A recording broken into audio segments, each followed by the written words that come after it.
Hello दोस्तों, कैसे हो? आपका स्वागत है तिरपान स्टडी सेंटर में। आज जो हम करने जा रहे हैं हिस्ट्री का चैप्टर अत्यंत महत्वपूर्ण है हर एक क्लास के बच्चों के लिए। खास तौर पे जो यूपीएससी एग्जाम तैयार करना चाहते हैं तो इस वीडियो का जो है फायदा उठा सकते हैं और ये काफ़ी इंपॉर्टेंट भी उनके लिए रहेगा। चलिए देखते हैं हमारा आज टॉपिक क्या है। मुगल साम्राज्य का पतन। देखिए, मुगल साम्राज्य का पतन जो है जानना बहुत ज़रूरी है। आपको पता है कि औरंगजेब के समय जो था मुगल एम्पायर का बिल्कुल ही जो है पतन सा हो गया था, क्योंकि उसके बाद जितने भी शासक आए वो कमज़ोर थे या उसके लायक ही नहीं थे। तो देखा जाए तो औरंगजेब ही अंतिम शासक के रूप में देखा जा सकता है, जो काफ़ी पावरफुल था और काफ़ी जो है स्टेबलिटी भी किया उसने। तो यहाँ पर जो है मुगल साम्राज्य का पतन के विषय में हम विस्तार पूर्वक चर्चा करेंगे और जानने की कोशिश करेंगे कि मुगल साम्राज्य का पतन का जो है उत्तरदायी कारण क्या थे, किस राजाओं के कारण जो है ऐसा हुआ। अगर देखा जाए तो सबसे पहली बात तो यही आती है, भूमिका किसकी थी उसके पतन के लिए। तो सबसे बड़ी इंपॉर्टेंट बात आती है कि मुगल साम्राज्य की एकता एवं निरंतरता औरंगजेब के लंबे तथा मजबूत शासन के दौरान की विखंडित होने लग गई थी। बेशक ही औरंगजेब ने काफ़ी मजबूती के साथ जो है शासन की भागदौड़ संभाला था, लेकिन कहीं ना कहीं ऐसा चीज़ था जिसके वजह से जो है सल्तनत का जो है विखंडित हो जाना, टूट जाना, पतन होना स्वाभाविक कर दिया था। तो ये बहुत ही इंपॉर्टेंट बात आती है। हालांकि कुछ जो है झटकों तथा जो है विकट स्थितियाँ के बावजूद भी मुगल जो है प्रशासन काफ़ी सक्षम था। अगर औरंगजेब बेशकली देखा जाए तो जो है इसके बाद ही इसका सल्तनत का जो विघटन हुआ, लेकिन फिर भी देखा जाए तो कहते बहुत ही सक्षम था औरंगजेब। और उसकी मृत्यु के समय 1707 ईस्वी तक कहते मुगल सेना भी काफ़ी मजबूत स्थिति में थी। और इस वर्ष को आमतौर पर जो है महान मुगल तथा लघु मुगलों के काल में अंतर स्पष्ट करने के लिए किया जाता है, क्योंकि ये समय अवधि जो था औरंगजेब का काफ़ी महत्वपूर्ण था। लेकिन उसकी मृत्यु के पश्चात जो है इसके शासक जो थे बहुत ही कमज़ोर हो गए और आगे जो है बढ़ना संभव नहीं था।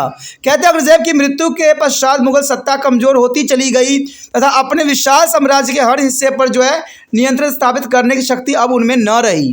कहते हैं कोई भी शासन अगर सही से चलाना है तो कहते हैं रूल रेगुलेशन के साथ चलाना पड़ता है, लेकिन उसके शासक जो थे कमज़ोर होने के कारण जो थे अपने शासन के जो है अच्छे से नहीं चला पाए और विद्रोह को नहीं दबा पाए, जिसकी वजह से शक्तियाँ जो थी बहुत कमज़ोर होती चली गई।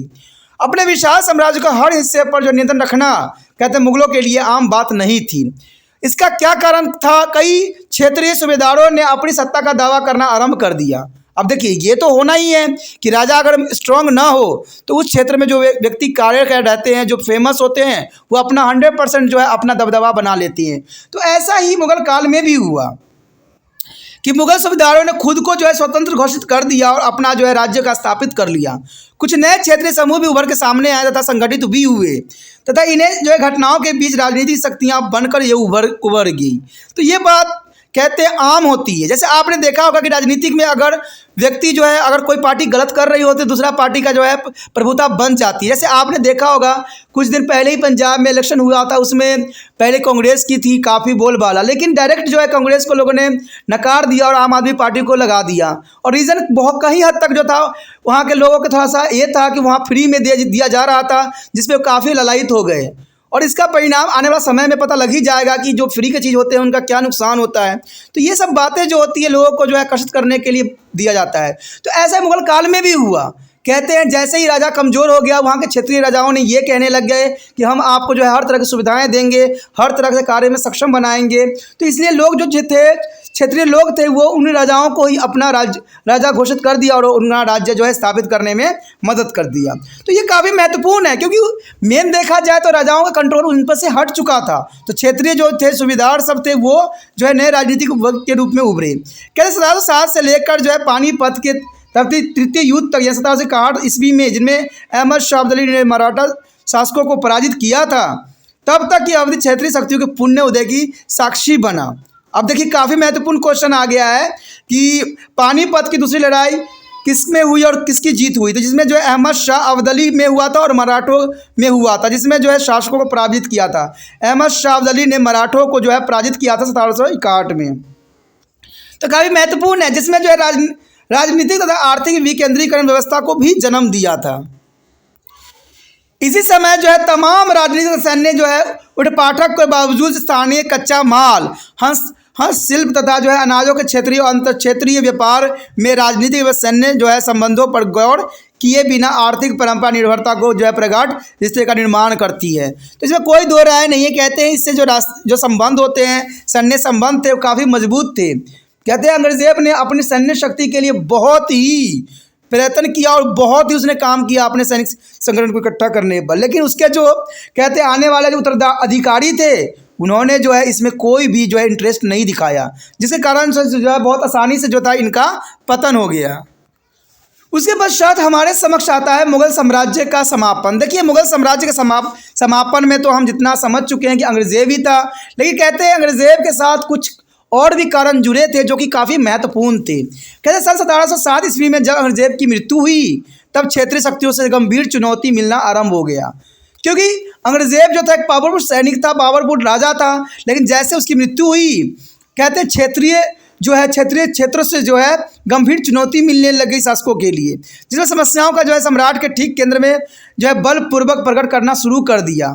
और नए शासक बहादुर शाह प्रथम उर्फ शाह आलम जो 1707 से लेकर 12 तक जो है समझौते की नीति अपनाई, उसने उन सभी दरबारियों को माफ़ कर दिया जिन्होंने उसके विद्रोह का साथ दिया था। देखिए कहाँ ये बात इंपॉर्टेंट है, ऐसा अंग्रेजेब कभी भी नहीं करता, लेकिन जो उसका उत्तराधिकारी था शासक बहादुर शाह प्रथम यानी उर्फ शाह आलम, उसने बहुत ही उदारता की नीति अपनाई। कहते हैं जो विद्रोह किया था शासनकाल में, उस सबको उसने माफ़ कर दिया। उसने उन्हें समुचित क्षेत्र तथा पद प्रदान भी किए। उसने जो है जजिया हालांकि नहीं हटाया, परंतु एकत्र करने का अधिकार प्रयत्न भी नहीं किया। आरंभ में उसने जो राजपूत क्षेत्र के अमेर यानी वर्तमान जयपुर तथा जोधपुर के राजा पर नियंत्रण स्थापित करने का प्रयास जरूर किया था। जब उसके प्रयासों का विरोध होने लगा तो उसने उसके साथ समझौता की आवश्यकता का अनुभव किया। यानी देखा जाए तो इसने कोई भी सख्ती जो है किसी के साथ नहीं किया, इसने समझौता का नीति अपनाया। और दूसरे लोगों ने समझौता की नीति को जो है बहुत कमज़ोर स्थिति को समझ लिया और भाप लिया, और उसने स्वयं को जो है अपने क्षेत्र में जो है राज्य घोषित कर दिया। हालांकि यह समझौता भी उन्हें मुगलों के प्रति कटिबद्धता युद्ध न बना सका।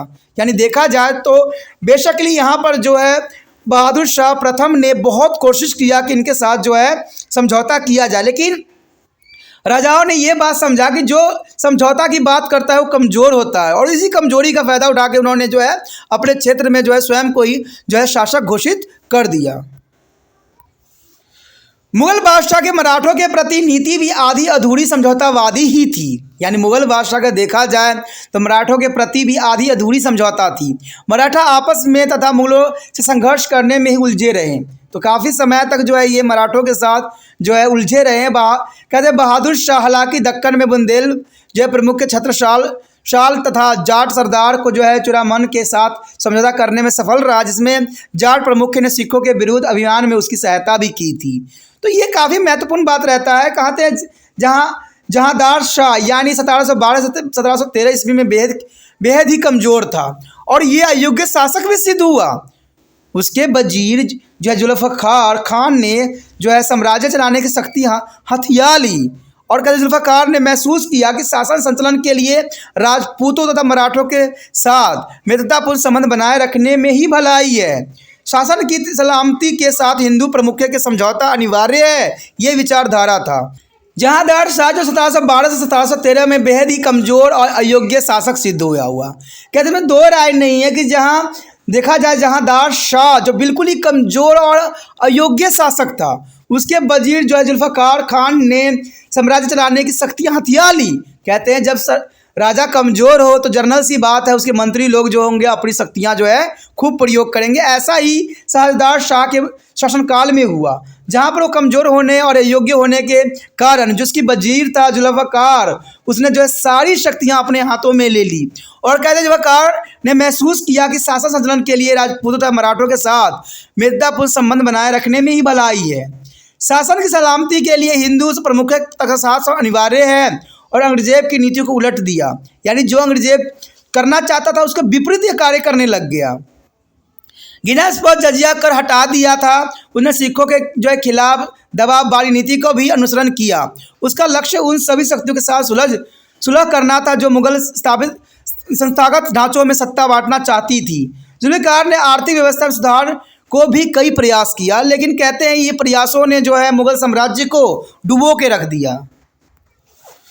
वह राज्य में राजस्व संचालन में वृद्धि करने के प्रयास में सफल रहा। जब कत्ल किए गए राजकुमार जो है अज़मुशासन के पुत्र फर्रुख सियर ने जहांगीर शाह का जुल्फ़िकार खान को बंगाल तथा बिहार से लाए अपार धन तथा विशाल सेना के साथ ललकारा तो मुगल शासकों ने अपनी जो है तिजोरी के एकदम खाली पाया। तो ये जनरल सी बात है, जब कमज़ोर शासक होगा तो तिजोरी खाली होना स्वाभाविक बात था। निराशा में उन्होंने अपने ही महल के जो है लूटपाट की, यहाँ तक कि छत दीवारों से सोने चांदी के नोच लिया, जिससे विशाल सेना का खर्च बहन कर सकी। अब देखिए, कहते हैं जब कंगाली हो जाएगी तो लोग जो है अपने छतों को ही नोचेंगे, जनरल सी बात है। जो सोना चांदी उनके छतों में चढ़ी हुई तो उन्होंने उसको भी नोच लिया। फर्रुख सियार जो 1713 से 19 में विजय हासिल की तथा सदैव बंधुओं यानी अब्दुल्ला खान, हुसैन अली खान बारह को उच्च पद प्रदान भी किया। सैयद बंधुओं ने जो है वजीर तथा मुख्य बख्शी की उपाधि धारण की तथा शासन के कामकाज पर नियंत्रण स्थापित करने में सफल हो गए। उन्होंने जो जुल्फ़िकार की नीतियों को ही आगे बढ़ाया और जजिया तथा अन्य लोकप्रिय कर तत्काल के लिए हटा दिया गया। ये बहुत ही, कहते हैं, ये अपना पैर पे कदम जो है खुद ही कुल्हाड़ी मारने के समान है। कहते हैं कुछ लोग जो होते हैं अपने जीत हासिल करने के लिए जो है हड़कंडे अपनाते हैं। ये आज की राजनीति में भी देखने को मिलता है कि लोग जीत हासिल करने के लिए जो है लोगों को फ्री करने की कोशिश करते हैं। आटा चावल दाल मसाले सब फ्री कर रहे होते हैं, ठीक है, साथ में कहते हैं सब कुछ फ्री कर रहे होते हैं। देखने को बड़ी बात है और हो भी रहा है आज की राजनीति में ऐसा ही। और यही जो बात थी यहाँ पर जो है हुसैन अली खान ने भी अपनाया कि उसने जजिया तथा अन्य लोकप्रिय कर को हटा दिया। अब जनरल सी बात है, जब कर हटा दिया जाएगा, इन चीज़ों को लगा दिया जाएगा, कोई चीज़ फ्री कर दिया जाएगा, तो फ्री का जो वैल्यू है लोग नहीं समझते हैं और इससे सरकार पे बोझ बढ़ता ही चला जाता है। ऐसा ही यहाँ पर भी हुआ, मुगल काल में भी हुआ। कहते हैं जब पतन की रास्ता खुलती है तो लोग जो है बेवकूफ़ी वाली कार्य करते हैं। कहते हैं उलट पुलट वाला काम करना स्वाभाविक बात नहीं है, तभी जो जाके शासन चलाना भी संभव नहीं है। तो ये बात यहाँ पर जजिया और अन्य लोकप्रिय कर हटाकर इसने सबूत दिया। कहते सैयद बंधुओं ने सिख विद्रोह को जो निर्णायक रूप में दबा दिया, वहीं राजपूत मराठों और जाटों के साथ सुलह समझौते का प्रयत्न भी किया गया। हालांकि सम्राट एवं वजीर के बीच मतभेदों की वजह से यह नीति लागू नहीं हो पाई, क्योंकि जो है गुटबाजी आरंभ हो गई थी। तो गुटबाजी होना स्वाभाविक बात था, जिस तरह की कंडीशन यहाँ पर बनी थी। जाट एक बार फिर जो है आगरा दिल्ली मार्ग पर जो है छापामारी के कामों में संलग्न हो गए थे।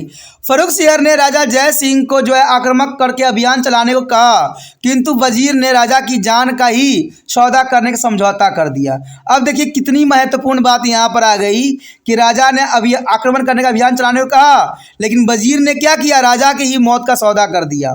तो जनरल सी बात है, जब राजा कमज़ोर होगा तो उसको कोई भी जो हटाना स्वाभाविक बात बन जाती है यहाँ पर। इसका परिणाम यह हुआ कि संपूर्ण उत्तर भारत में जो है जमींदारों ने विद्रोह कर दिया, फिर जमा किए गए राजस्व के राजकोष में देने से इनकार भी कर दिया। कहते हैं सभी ने राजकोष देने से इनकार कर दिया और इधर जो है फर्रुख सियर ने मराठी सरदारों को दक्कन के सूबेदारों की सेनाओं का विरोध करने का जो है गुजारिश पत्र लिख कर दक्कन की समस्याओं को और जटिल बना दिया। अब देखिए, कहते ना घर का भेदी लंका ढाए, तो वही कहानी यहाँ पर हुआ। अपने ही वजीर ने जो है अपने ही राजा के लिए गुजारिश पत्र लिखकर जो है समस्याओं को और भी जटिल बना दिया, क्योंकि दक्कन का सूबेदार सैयद हुसैन अली खां का जो है प्रतिनिधित्व तथा सहयोग था। अंततः 1719 में जो है सैयद बंधु ने जोधपुर से अजीत सिंह तथा मराठा सेनाओं को जो है बादशाह को जो है पद उचित करने के लिए ले आए, जो काफ़ी महत्वपूर्ण बात रहती है यहाँ पर। फर्रुख सियर के कत्ल के सैयद बंधुओं के खिलाफ जो है संभ्राता कुलों में विद्रोह की आग जला दिया और यह वर्ग जो है सैयद बंधुओं की बढ़ती शक्ति से भी ईर्ष्या रखते थे। इसमें कोई भी अमीरों के, मुख्यतः औरंगजेब के समय के पुराने अमीरों ने राजस्व कृषि को वजीर के प्रोत्साहन के लिए जो है गुस्सा किया, जो उसके अनुसार मुगल शासनकाल की धारणा का खुलेआम उल्लंघन था। फर्रुख सियर के स्थान पर जो है सैयद बंधुओं ने 8 माह में 3 युवा राजकुमारों के एक के बाद एक जो है गद्दी सौंपी। अब देखिए, कहते हैं युवा राजकुमारों को गद्दी सौंपना, कहते हैं कहीं भी समझदारी की बात नहीं रहती है। 2 राजकुमार तो रफ़ी उर जो है अरदास तथा जो है रफ़ी उद दत्ता जो है छन रोग के वजह से मृत्यु को प्राप्त हुए, किंतु तीसरे राजकुमार ने, जिसे मोहम्मद शाह की उपाधि धारण की थी, सैयद बंधुओं के नियंत्रण से बाहर निकलने के लिए सामूहिक शक्ति का उपयोग किया, लेकिन संभव नहीं था। तो तो ये काफ़ी महत्वपूर्ण बात है कि राजा भी समय समय पर अगर कुछ समय में चेंज हो जाता है तो इसका भी प्रभाव जो है सल्तनत पर जरूर पड़ती है, और यही मुगल साम्राज्य में भी पतन में देखने को मिल रहा है। निज़ाम उल मुल्क जो है चिनकलाच खान तथा उसके पिता के चचेरे भाई मोहम्मद अमीन खान के नेतृत्व में एक शक्तिशाली समूह का संगठन हुआ तथा इन्हें प्रभावशाली अमीरों के अंतःसैद बंधुओं को सत्ता से बाहर का रास्ता भी दिखा दिया। और 1720 में, यानी 1720 में जो है बंधुओं को जो है सैयद बंधुओं को सत्ता से बाहर के रास्ता दिखाया गया, जिस समय मोहम्मद शाह जो है 1719 से लेके 1748 में गद्दी पर बैठा था। यानी देखा जाए तो ये काफ़ी समय अवधि बहुत इंपॉर्टेंट था। तब राजा था जो है अमीरों को आपसी रिश्ते एकदम बदल चुके थे।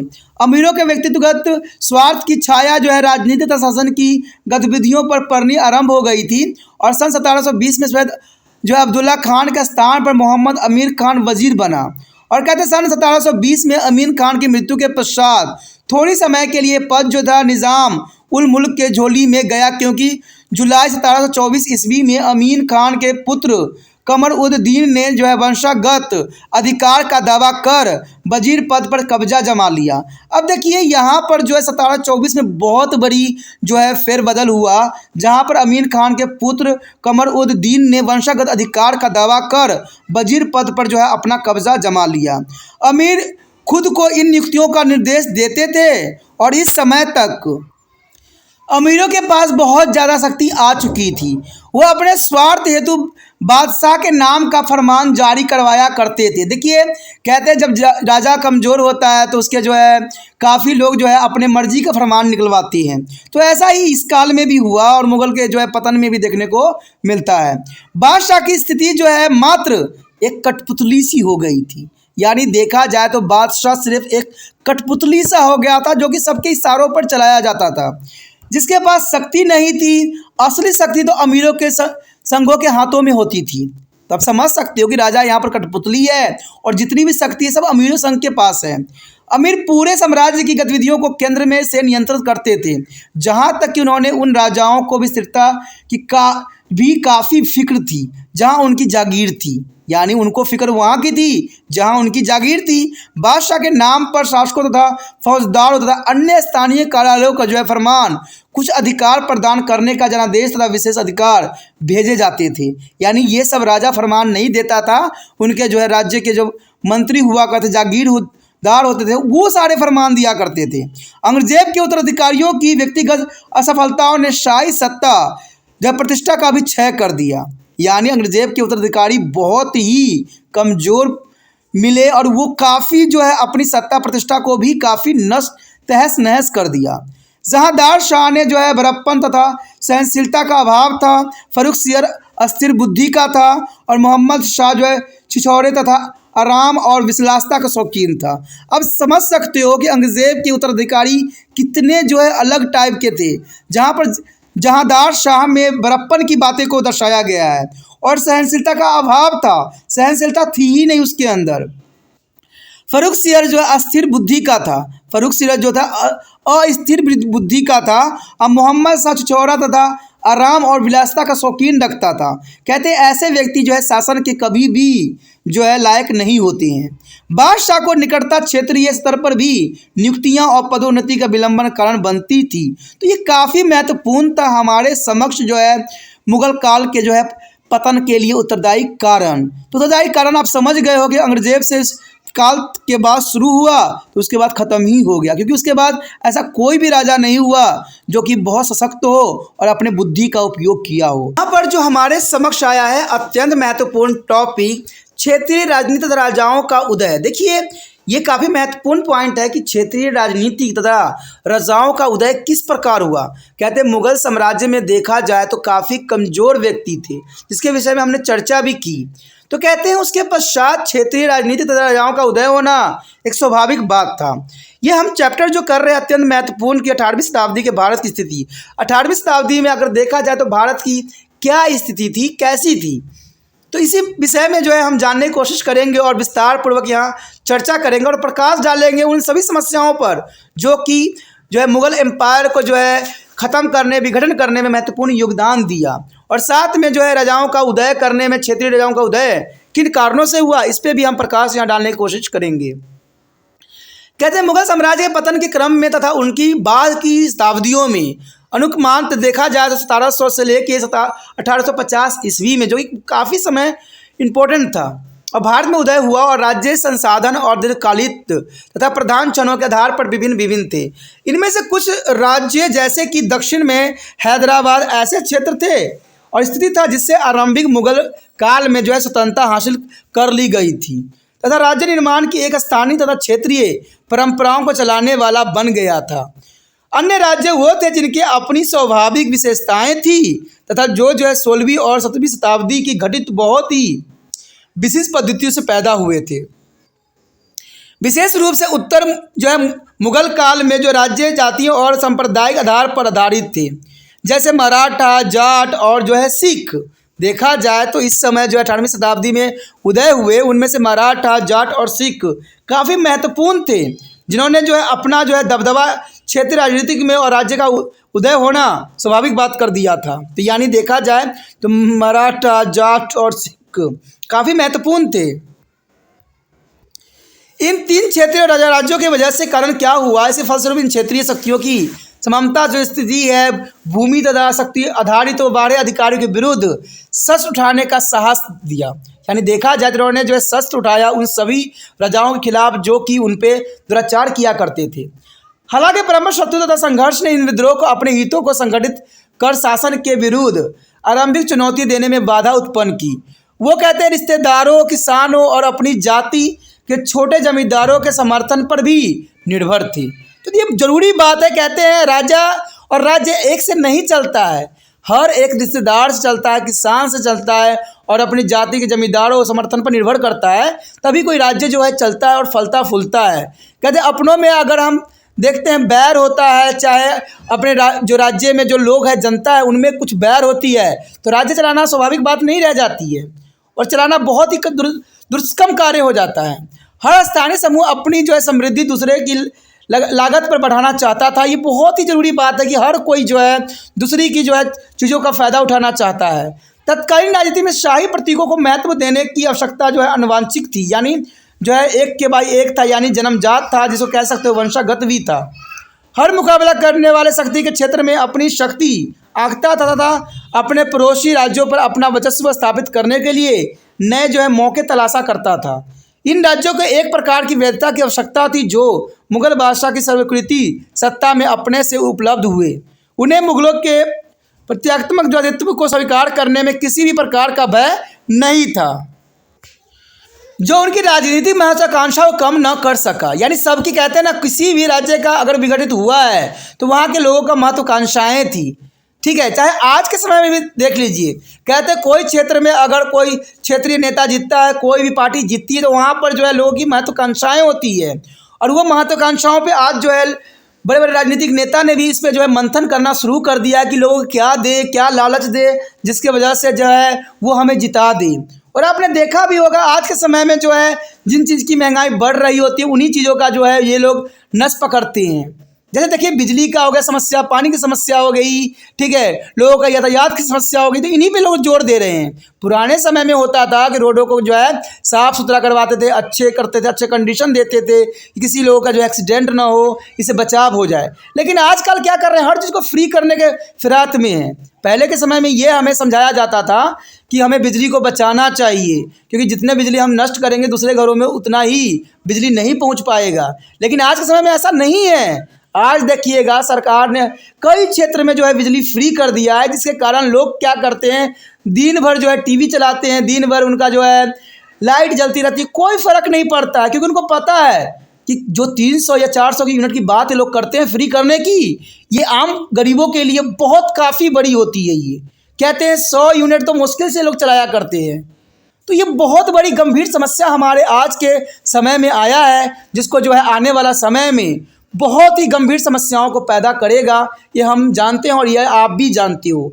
तो यही बात यहाँ पर भी आता है कि लोगों की महत्वाकांक्षाओं जो होती है वो बर्बाद करके रख देती है। ठीक है, कहते हैं अपने ही पैर पे कुल्हाड़ी मारने का समान होता है कि राजनीतिक महत्वाकांक्षा कम न कर सकी और वो बढ़ती चली गई। कहते हैं महत्वाकांक्षा कंट्रोल करना बहुत ही महत्वपूर्ण होता है। केंद्रीय सत्ता के जो है धीमे धीमे पतन से नए सरकार की क्षेत्रीय शक्ति को जन्म दे देता है। यानी देखा जाए केंद्रीय सत्ता अगर थोड़ा सा ढीला पड़ जाता है तो केंद्रीय सत्ता का जो है पतन हो जाता है और क्षेत्रीय शक्ति का जो है जन्म हो जाता है। सक्षम तथा समृद्ध अमीरों ने अपने लिए राजनीतिक आधार बनाए। कहते हैं वजीर जो है चीन किलच खान ने खुद यह मार्ग खोला।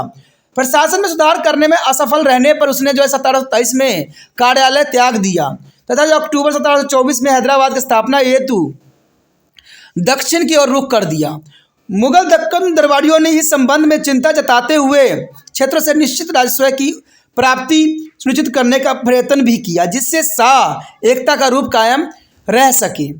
साम्राज्य के विघटन को देखते हुए मराठों ने जो है विस्तारवादी महत्वाकांक्षों को अमल में लाते हुए उत्तर की ओर जो है बढ़ना आरंभ कर दिया तथा मलवा, गुजरात और बुंदेलखंड को जीत लिया। तब जो है 1738 से 39 में ईरान के शासक नादिर शाह ने भारत पर आक्रमण कर दिया।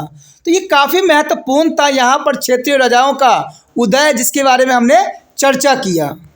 हमारे समक्ष आया है अत्यंत महत्वपूर्ण टॉपिक मराठा शक्ति। देखिए मराठा शक्ति का उदय कहते हैं मुगल साम्राज्य के लिए एक चुनौती का सबब बन गया।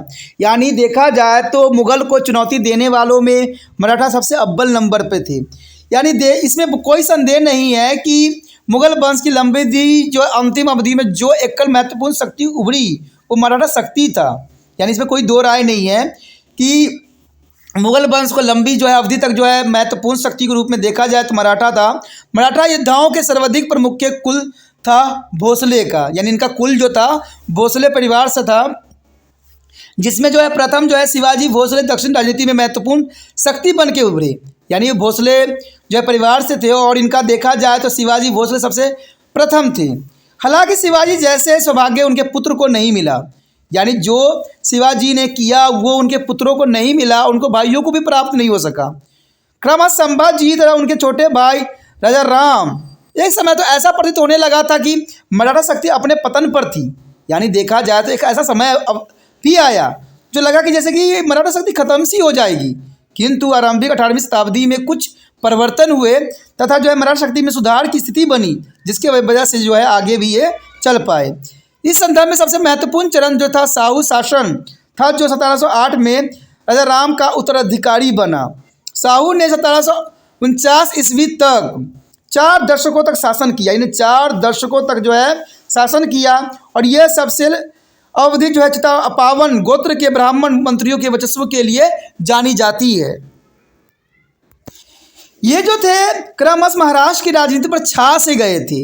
यानी देखा जाए तो इनके काफ़ी प्रभाव जो है महाराष्ट्र पर देखने को मिलता है। भोसले जो है शक्तिहीन हो गए थे और पेशावर की उपाधि धारण कर बालाजी विश्वनाथ पहली प्रमुख शक्तिगत के रूप में मिलते हैं, जिन्होंने शक्ति के उद्यम में शाहू की सहायता की। और विश्वनाथ तथा उनके उत्तराधिकारी जो बाजीराव प्रथम 1720 से 1740 के मध्य पेशावर ने जो है अधिकार तौर से जो है मराठा राज्य को अपने प्रवर्ती भोसले से कहीं अच्छा प्रबंधन देने में सक्षम रहे। उन्होंने मुगल क्षेत्रों से जो है शुल्क ग्रहण करने की प्रथा को भी व्यवस्थित किया तथा जो है सरदेशमुखी और चौथे दोनों शब्द जो है शुल्क संग्रह के अनुपात को बतलाते हैं, क्या नाम इन्होंने दिया। और प्रतीत होता है कि इन्होंने भू राजस्व के मूल्यांकन तथा संग्रह करने के उपायों को ज़्यादा मजबूत इन्होंने किया था।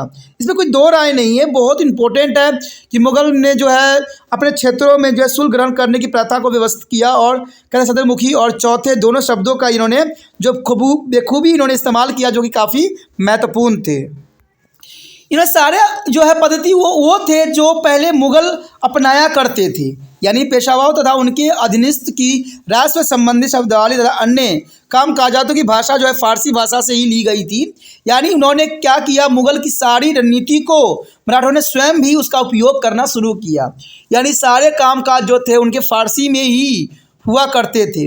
वो मुगल तथा मराठी राजस्व परंपरा की व्यापक निरंतरता को दर्शासित करती थी या प्रदर्शित करती थी। बहुत काफ़ी महत्वपूर्ण बात आती है कि निरंतर इनको जो है प्रदर्शित किया करते थे। बात करें यदि मराठा राज्य संघ, तो काफ़ी महत्वपूर्ण रहेगा कि मराठा का राज्य संघ किस प्रकार की थी। शाहू के शासनकाल के अंत तक जो है कुछ शक्तिशाली मराठे क्षेत्र उसके पुण्य नियंत्रण में थे। यानी देखा जाए तो शाहू के जो है शासनकाल में बहुत सी जो है शक्तिशाली मराठा क्षेत्र में जो है पुण्य नियंत्रण में थे और इस काल में उनके नियंत्रण वाले क्षेत्र में व्यापार, बैंक तथा वित्त की प्रतिकृत क्षेत्र में विकास दिखाई देता है। पुणे आधारित जो है बैंक घरानों की कई शाखाएं गुजरात, गंगा घाटी तथा दक्षिण में भी थी। तटबंधीय कार्यों पर जो है ध्यान दिया गया और बालाजी सी विश्वनाथ ने जो है अगेम कुल के प्रकृत करने में कुछ सावधानियां जरूर बरती, जो कोलंबो तथा अन्य पश्चिमी तटों पर जो है जहाज़ों को नियंत्रण करती थी। ये पोत न सिर्फ मुंबई में जो है नवस्थापित अंग्रेजी व्यवस्था के लिए, बल्कि गोवा, दमन तथा वेसन में भी पुर्तगालियों के लिए भी खतरा बन के उभरे। दूसरी ओर मूल मराठा केंद्र से काफ़ी दूर कई जो है गतिविधियों का संचालन किया करते थे और इन सरदारों में सबसे महत्वपूर्ण थे गायकवाड़ा, सिद्धांत और जो होलकर। भोसले परिवार की कुछ शाखाओं भी कोल्हापुर तथा नागपुर में फिर से स्थापित हुई, जबकि मुख्य धारा दक्कन के जो है केंद्र स्थल सतारा में रही, जो कि काफ़ी महत्वपूर्ण है। और महत्वपूर्ण तो अगला पॉइंट भी है जो नागपुर के भोसले के साथ जोड़ता है, या नागपुर के जो है भोसले, कोल्हापुर के भोसले तथा जो है जारपुर के जो है बैम कोजी के वंशजों ने जो है सतारा राजाओं के समान हैसियत का दावा कर रहे थे। और के विपरीत जो है नागपुर की वंशावली सतारा शासकों को स्पष्ट रूप से जो है अधीनस्थ थी। और इस जो है वंशावली का सबसे प्रतापी शासक रघुजी भोसले, जो कि 1727 से 55 ईस्वी तक राज्य किया, यानी काफ़ी लंबा समय अवधि तक जो है राज्य इन्होंने किया। कहते हैं कि बंगाल तथा बिहार में मराठा साम्राज्य विस्तार का उत्तरदायी माना जाता है, यानी रघुजी भोसले को जो है मराठा साम्राज्य के जो है आगे बढ़ाने का सबसे इम्पोर्टेंट श्रेय जाता है। उनके उत्तराधिकारी जो है जनौजी, सवाजी और जो है मधुजी के संबंध पेशवा तथा सतारा वंशावली के साथ घटते बढ़ते रहे हैं और देखने को भी मिला है हमें।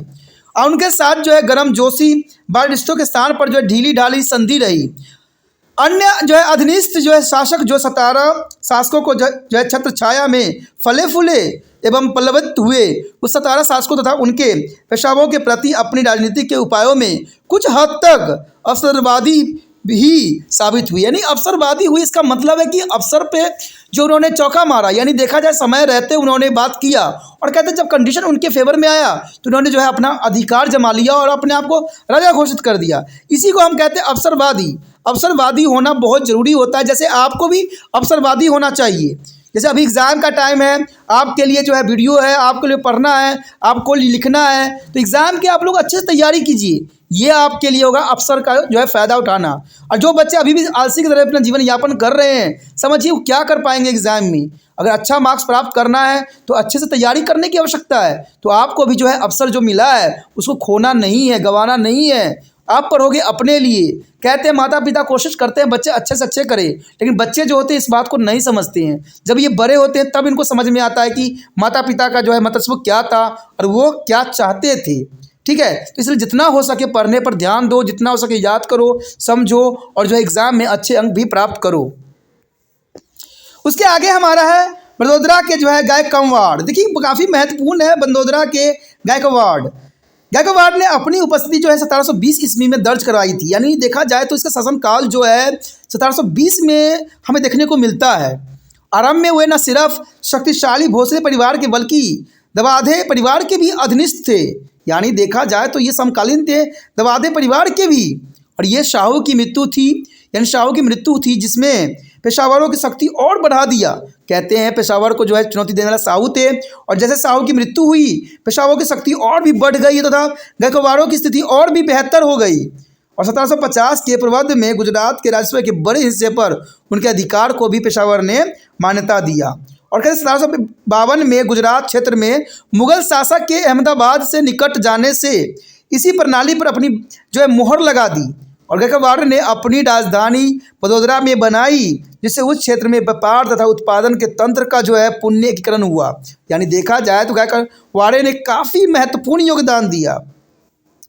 बड़ोदरा में दामाजी के शासनकाल में जो कि इनकी मृत्यु जो हो गई थी 1768 ईस्वी में हुआ था, के बाद कुछ हलचलों का युग माना जरूर गया। और कहते हैं गायकवाड़ यद्यपि पुणे तथा पेशावर पर आश्रित थे, विशेषकर उत्तराधिकारी संकट के मामले में। यानी कोई उत्तराधिकारी उनके पास नहीं था और जिसके कारण वो संकट में फंस गए थे।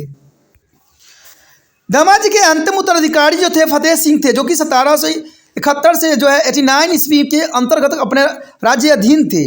और अधिक समय तक पेशवाओं का जो है सहयोग नहीं बना पाए वो। और 1770 के उत्तरार्ध के जो है 1780 के पूर्वार्ध में उसने जो है अंग्रेजी ईस्ट इंडिया कंपनी से समझौता कर लिया, जिससे धीरे धीरे सरकारी कामकाज में ब्रिटिश हस्तक्षेप में वृद्धि होती चली गई। देखिए, अंग्रेज़ों को इन्होंने जो है प्रोत्साहित किया और अंग्रेज़ की जो है शक्ति काफ़ी वृद्धि हो गया और राजाओं की शक्ति जो थी छीन होती चली गई। और सन 1800 शताब्दी तक जो है पेशावर की बदले अंग्रेजों ही उत्तराधिकारी के मामले पर निर्णायक होते थे। जैसे कि आपने देखा भी होगा, झांसी की रानी का भी कुछ इसी तरह की दशा थी, जहाँ पर उत्तराधिकारी के लिए संघर्ष झांसी की रानी कर रही थी। तो ऐसा ही ब्रिटिश के कारण हुआ, पेशावरों को भी ऐसा ही हुआ, जो 19वीं शताब्दी में उनके अधीनस्थ शासक बन गए थे, तो जो काफ़ी महत्वपूर्ण है। चलिए देखते हैं इस बात को जो है मैप में कैसे दर्शाया गया है और मैप में कितने क्षेत्र जो है किसके अधीन है। यहाँ पर आप देख सकते हो कि जो भारत और मराठा का जो है संघ, राज्य का संघ किस प्रकार फैली हुई थी, कितने महत्वपूर्ण है। देखा जाए तो बिहार, पटना, बंगाल, हुगली के क्षेत्र में जो है इसकी नज़र आती है और काफ़ी क्षेत्र जो है इनके अधीन थे। अगर हम और नीचे जाएँ तो हम देखेंगे कि इस समय के जो मानचित्र है कुछ और ही दर्शा रही है।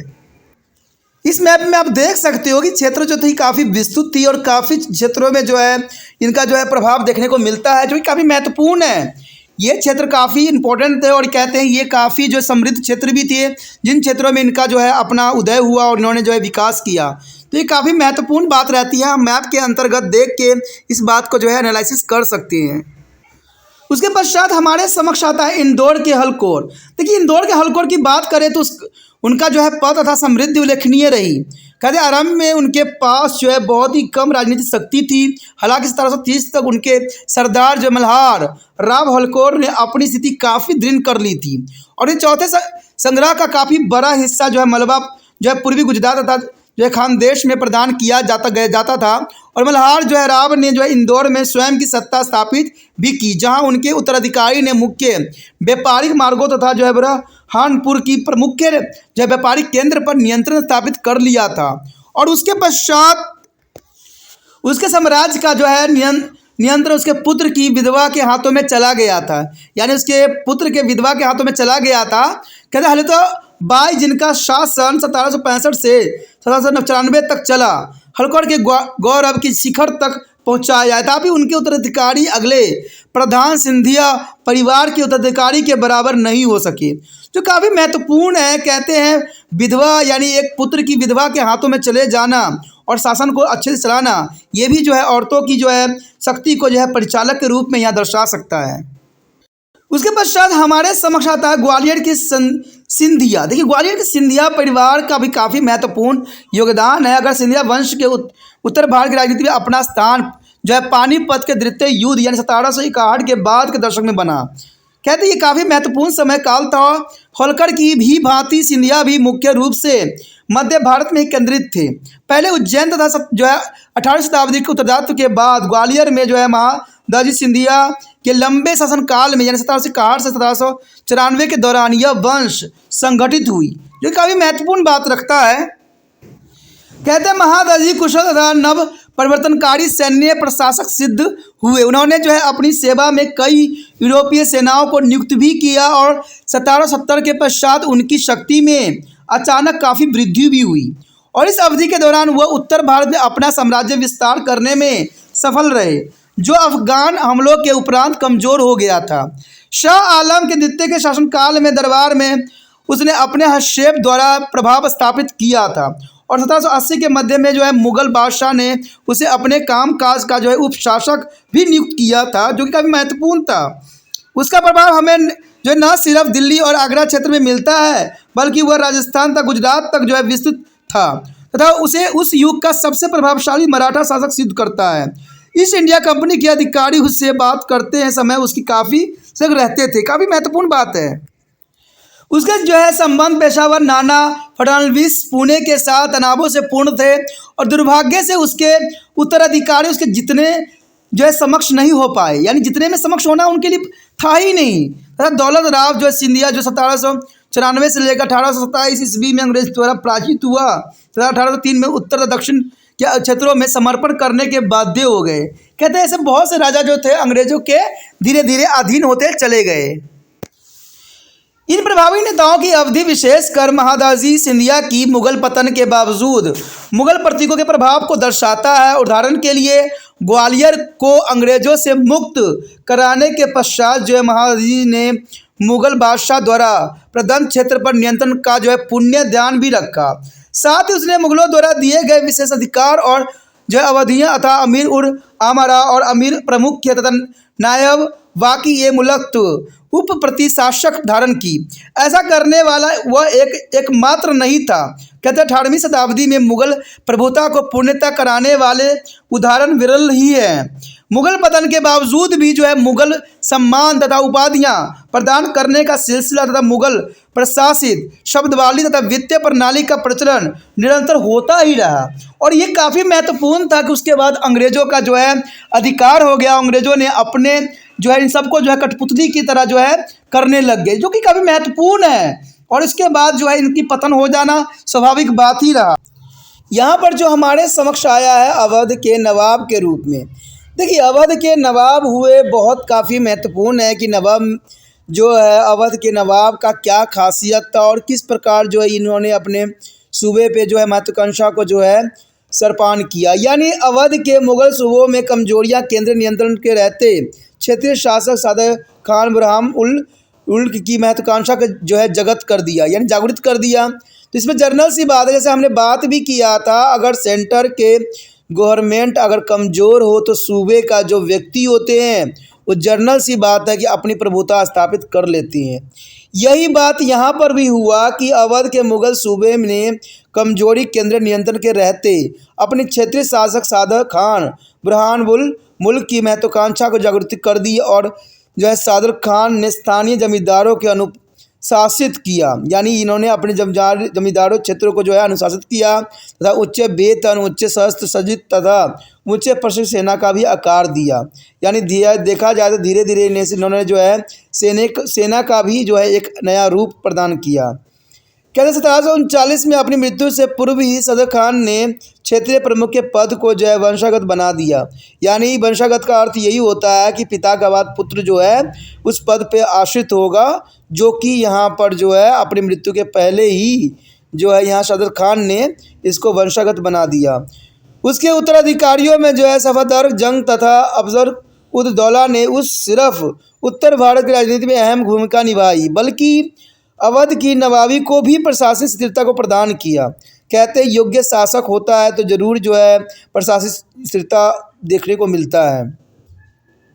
नवाबों के नेतृत्व में पहले फैजाबाद तथा बाद में लखनऊ जो है किला साहित्य तथा शिल्प क्षेत्र में जो है प्रगति बनी। यानी देखा जाए तो लखनऊ जो है कला साहित्य शिल्प के क्षेत्र में काफ़ी जो है विस्तृत बनी, तरक्की किया।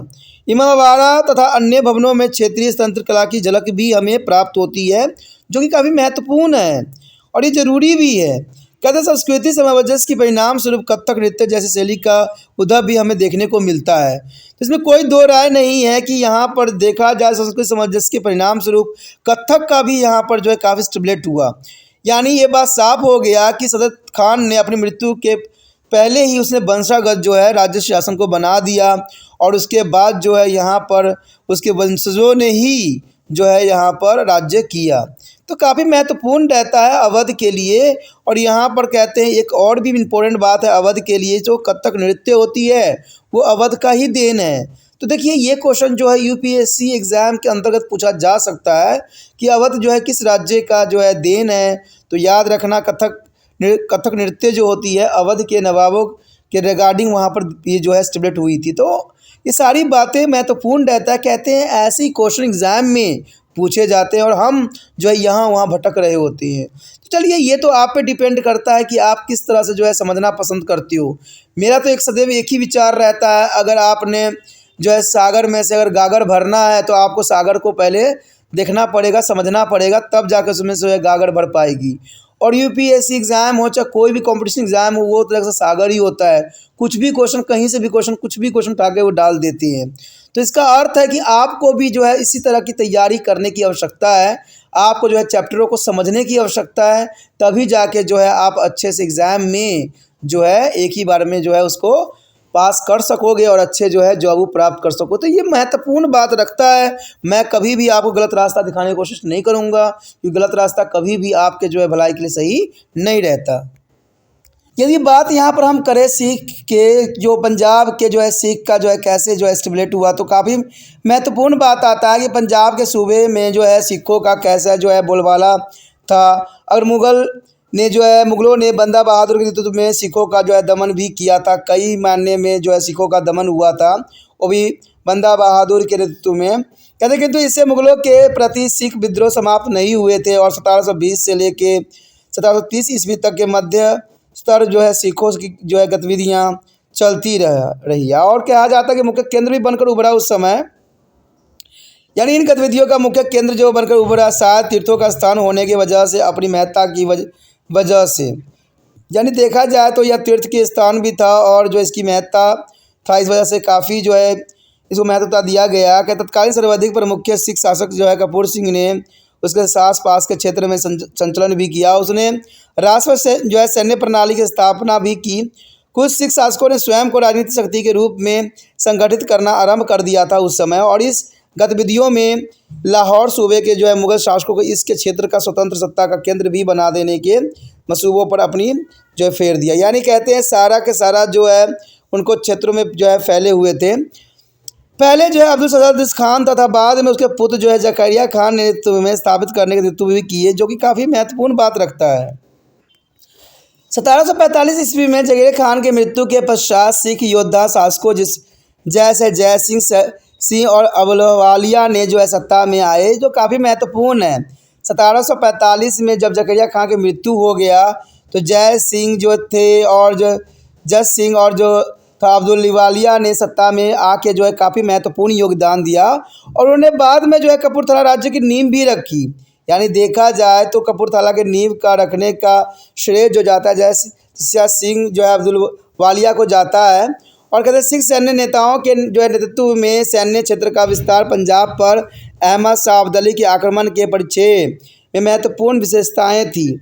कहते पूर्वी पंजाब तथा वारी द्वाब में यह जो है प्रक्रिया परिलक्षित होती थी। हालांकि अब्दाली के अभियानों के विरोध का सामना पंजाब में 1750 से लेकर 1760 में सिखों ने ही किया था, और मराठों ने भी इस संघर्ष में महत्वपूर्ण योगदान दिया था। अंततः 1760 के मध्य तक जो है लाहौर में सिखों की सत्ता की स्थापना हो गई थी तथा अफगान अपनी जो है शुरुआती विजय के संगठित नहीं रख सके। यानी देखा जाए तो यहाँ पर जो है अफगान अपनी शुरुआती विजय को जो है संगठित करने में असफल रहे। अहमद शाह के उत्तराधिकारी तैमूर शाह ने 1772 ईस्वी में से लेके 93 में सिख द्वारा जीते गए कुछ क्षेत्र जैसे सुल्तान कपूर ने जीत भी लिया था, तथा जो है अहमद शाह के वंशज शताब्दियों के अंत तक इस लक्ष्य के प्रति जो है प्रयत्नशील रहे। किंतु 1770 तक उन्होंने लगभग 60 सिख सरदारों के साथ संधि कर ली थी, जिसमें से कुछ राजा जैसे नाभा और पटियाला ब्रिटिश अधीनस्थ बनकर उभरे थे, जो कि काफ़ी महत्वपूर्ण बात आती है यहाँ पर पंजाब सूबे के अंतर्गत। सिख प्रशासकों ने जो है मुग़ल बादशाहों द्वारा प्रयुक्त प्रशासनिक व वृत्तियों को ही जारी रखा। यानी देखा जाए तो सिख प्रशासन ने भी जो मुग़ल बादशाह द्वारा प्रयुक्त प्रशासनिक वृत्तियों को ही जारी रखा, और सरदारों के अधीनस्थ को जागीरदार भी दी जाती थी। मुग़ल नौकरशाही के ईरानी ढंग ने मुख्य रूप से अपनी पकड़ बनाए रखी। ऐसे ही सिख शासक जो है चंतर सिंह ने जो है सुकेरचकिया के जो है पुत्र राजा रणजीत सिंह, जिन्होंने इस छोटे राज्य को बड़े साम्राज्य में जो है अल्प समय के लिए संगठित कर दिया था। यानी रणजीत सिंह की स्टोरी तो आपको पता ही होगा, जिसमें जो है काफ़ी सक्षम थे और संगठित करने में महत्वपूर्ण योगदान दिया था। रणजीत सिंह का प्रभावी शासन जो था 1799 से लेके जो 1839 तक चला, जो कि काफ़ी महत्वपूर्ण समय काल था। यानी रणजीत सिंह का प्रभाव देखा जाए तो जो है 1799 से लेके जो है 1839 तक चला, यानी करीबन 40 साल कम नहीं होते हैं कहते राज्य करने के लिए, और यहाँ पर रणजीत सिंह ने बेखूबी करके दिखाया। इस काल में जो है अंग्रेजी ईस्ट इंडिया कंपनी की शक्ति भारत के हर प्रांत में बढ़ रही थी, और राजा रणजीत सिंह के कहते राजा रणजीत सिंह की मृत्यु के 10 वर्ष उपरांत ही अंग्रेजों ने पंजाब पर जो है आधिपत्य स्थापित कर लिया था। कहते राजा रणजीत सिंह जो थे पंजाब के सूबों को जो है अपने अधीनस्थ कर लिए थे और अपने कंट्रोल में कर लिया था। लेकिन जैसे धीरे धीरे अगर देखा जाए, अगर राजा रणजीत सिंह की आपने अगर नहीं देखा है वीडियो तो देख सकते हो, जहाँ पर राजा रणजीत सिंह के इतिहास के जो बखूबी वहाँ पर वर्णन किया गया है। ठीक है, और ये आपको कहीं नहीं हमारे ही चैनल पर मिल सकता है। यहाँ पर राजा रणजीत सिंह के हमने सारी स्टडी जो है पंजाब यूनिवर्सिटी के बच्चों के लिए बनाया था, उसमें रणजीत सिंह के सारी जीवन के बारे में इतिहास है, जिसमें देखा गया था कि अंग्रेज ने धीरे धीरे जो है अपना जो है पंजाब में अपना पैर जमाने में सक्षम हो पाए। और कहते हैं राजा रणजीत सिंह जो था उनके उत्तराधिकारी उतने सशक्त नहीं थे, और कहते हैं धीरे धीरे जो है वहाँ पर जो है रणजीत सिंह के सल्तनत जो है अंग्रेज़ों के अधीन चला गया था, जो कि काफ़ी महत्वपूर्ण है। देखा जाए तो कई बार जो है राजा रणजीत सिंह के जीवित रहते हुए भी जो है अंग्रेज़ों ने उनको चुनौती दिया, फिर भी जो है संधि के रूप में उन्होंने जो है उनसे कोई युद्ध नहीं किया। लेकिन उनके जो वंशज थे वो काफ़ी स्ट्रांग नहीं थे, जिसकी वजह से अंग्रेज ईस्ट इंडिया कंपनी जो है पंजाब सूबे पे जो है अपना अधिकार स्थापित कर लिया। और महाराणा रणजीत सिंह के सत्ता के प्रभाव का मुख्य कारण थे उत्कृष्ट सैन्य बल। यानी महाराणा रणजीत सिंह के देखा जाए तो कम अल्प आयु में उन्होंने जो उपाधि धारण किया और जो उन्होंने पाया वो सबसे बड़ा जो उनका था उत्कृष्ट सैन्य बल था, और किराए के रुपये सैनिक तथा उन क्षेत्रों को जो है सामरिक ठिकाने थे जो उन्होंने अपने पिता के विरासत में मिले थे।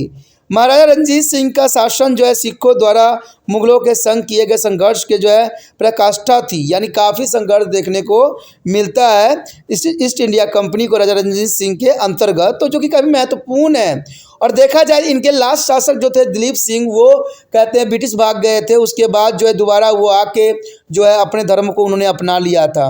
कहते वो ईसाई धर्म अपना लिए थे दिलीप सिंह ने, और अंग्रेजों ने उनको संरक्षण भी दिया था, लेकिन उसके पश्चात जो है फिर दोबारा जो है अपने वो राज्य में दोबारा लौट के आ गए थे, जो कि बहुत काफ़ी महत्वपूर्ण उनके जीवन चर्या है और जीवन के जो है उत्क्रांत स्टोरी है।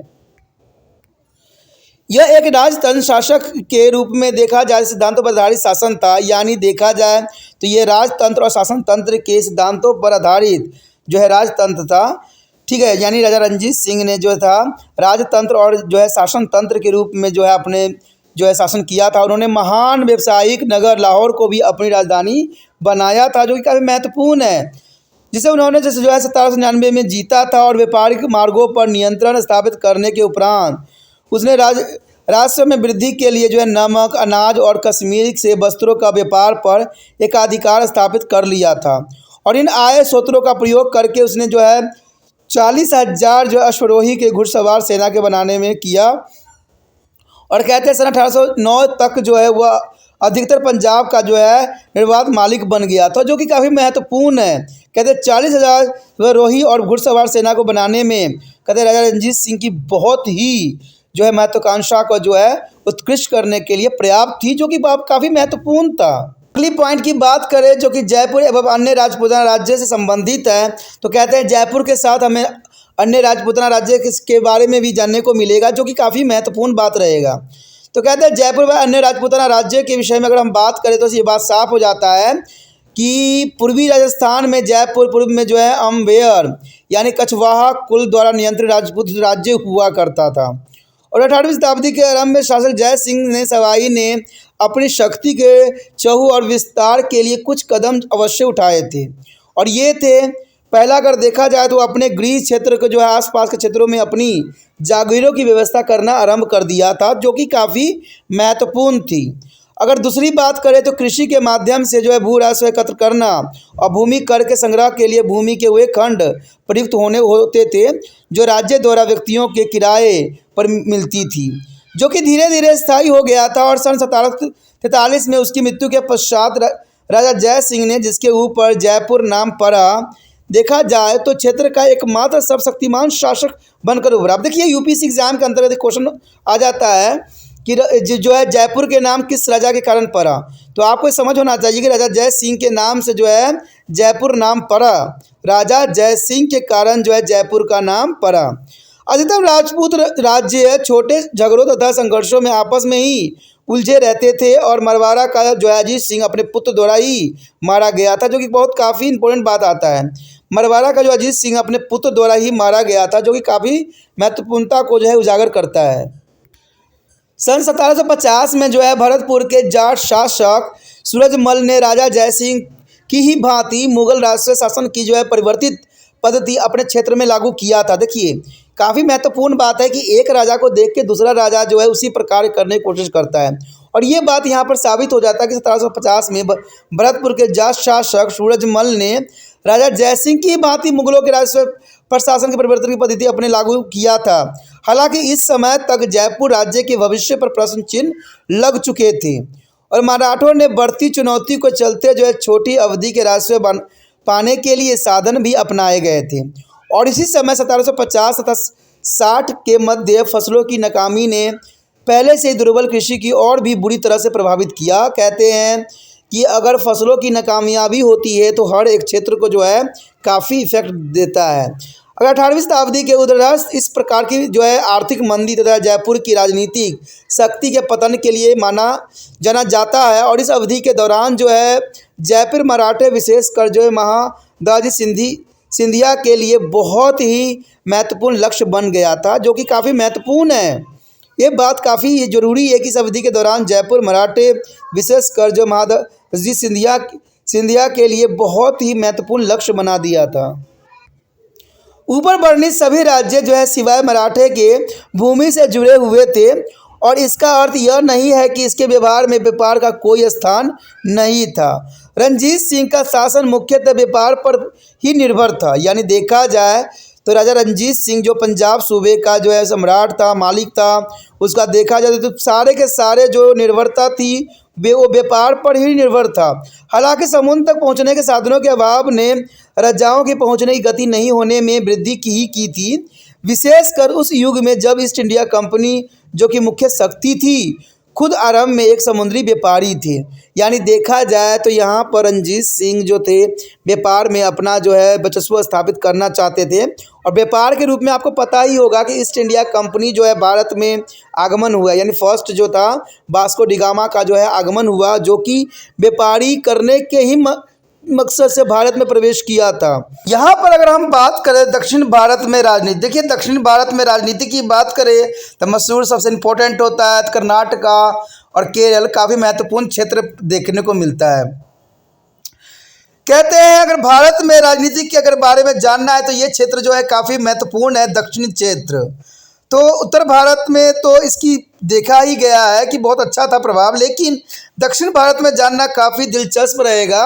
अगर दक्षिणी भारत में राजनीति की हम बात करें तो जिन क्षेत्रों की अभी तक हम चर्चा किए हैं उनसे हटकर जो है दक्षिण भारत का है, यानी दक्षिण भारत का जो है स्टोरी थोड़ी सी हटके है और थोड़ा डिफरेंट है। कहते हैं विभिन्न राजाओं ने इस जो है दौरान अपनी स्थिति को दृढ़ बनाने के लिए जो है सागर बंदरगाहों का उपयोग किया है, और इसमें से मुख्य थे त्रावणकोर यानी केरल के मातरवंड वर्मा तथा राम वर्मा, मैसूर के हैदर अली और टिप्पू सुल्तान। तो ये काफ़ी महत्वपूर्ण है कि अगर हम देखें केरल के क्षेत्र में जो है त्रावणकोर यानी मातरवंड वर्मा और राम वर्मा जो थे काफ़ी मशहूर थे, और मैसूर के हैदर अली और टिप्पू सुल्तान का अपना ही एक महत्व था अपने क्षेत्र में। इन राजाओं की उपस्थिति जो है उत्कृष्ट रूप से हम जो 18वीं शताब्दी के उत्तरार्ध में या लगभग 1740 के करीब पाते हैं कि ये राजा इस समय जो थे अपना शासन चला रहे थे। इससे पूर्व दक्षिण भारत में मुस्लिम राजाओं का जो था वर्चस्व था, काफ़ी उनकी जो वर्चस्व थी। यहाँ पर वर्चस्व का मतलब होता है प्रभाव, यानी उनका राजस्व हुआ करता था। 1680 तथा जो है 1690 के दौरान या 1700 के पश्चात दूसरी लहर के फलस्वरूप क्षेत्र में कुछ राजा साथ आए, और इसमें से बहुत से व्यक्तियों ने खुद को जो है मुगल शासन के अधीन शुल्क अदा करने वाले सरदारों के रूप में खुद को स्थापित कर लिया था। यानी देखा जाए तो मुगल के अधीन अपना शासक चला रहे थे, लेकिन वो जो है मुगलों को शुल्क के रूप में दिया करते थे, यानी पैसे दिया करते थे जो कि उनके अंतर्गत चलाया जाता था। इससे जो है देखा जाए तो इससे कुछ जो है पराकृत नवाब थे, जैसे बालघाट के नवाब, उत्तर कर्नाटक जैसे सीरा का अब्दुल रसूल खान। इसमें से कुछ तो राजनीतिक रूप से प्रभावित थे, जैसे निज़ाम उल मुल्क, जैसा अकरेट में जो है सदुल्ला खान। 1740 तक जो है निज़ाम उल मुल्क ने हैदराबाद में अपनी स्थिति को संगठित कर लिया था, और वहीं अकरेट जो है 3 दशक पहले उभर चुका था, जो कि काफ़ी महत्वपूर्ण बात रखती है। यहाँ पर अगर यदि हम बात करें यहाँ पर वंशागत उत्तराधिकारी को स्थापित करते हुए भी इसमें से किसी भी शासक ने पुण्य स्वामित्व का दबाव प्रस्तुत नहीं किया था। यानी वंशागत की बात करें तो पिता का बाद पुत्र जो था राज्य का उत्तराधिकारी बनता था, ठीक है। और इस प्रकार वे स्वयं को ही मुगलों का जो है प्रतिनिधित्व बताकर ही शासन करते थे कि मैं मुगल के ही अधीन कार्य कर रहा हूँ, लेकिन शासन का पूरा भागडोर इनके ही हाथ में हुआ करता था। 1720 में दिल्ली अगर हम देखें दक्षिण भारत की राजनीतिक तीन शक्तियों के बीच जो है मेहरा बनकर उभरी थी। वो थे मराठा, तंजौर तथा अन्य क्षेत्र के जो है निज़ाम तथा आकोट के नवाब। यानी देखा जाए तो ये महत्वपूर्ण थे, यानी तीन मोहरा था, जो मराठा हो गया, निज़ाम हो गया, अखरोट हो गया, जो कि काफ़ी महत्वपूर्ण थे अपने समय काल में। 18वीं शताब्दी के उत्तरार्ध में इन तीनों शक्तियों की सत्ता का क्षय होने लग गया था और 1740 तथा 1750 के आरंभ में अखरोट के उत्तराधिकारी विवादों ने इसके शासकों को निजी अंग्रेज व्यापारियों के साथ जो है वित्तीय जोड़ तोड़ करने को बाध्य कर दिया था।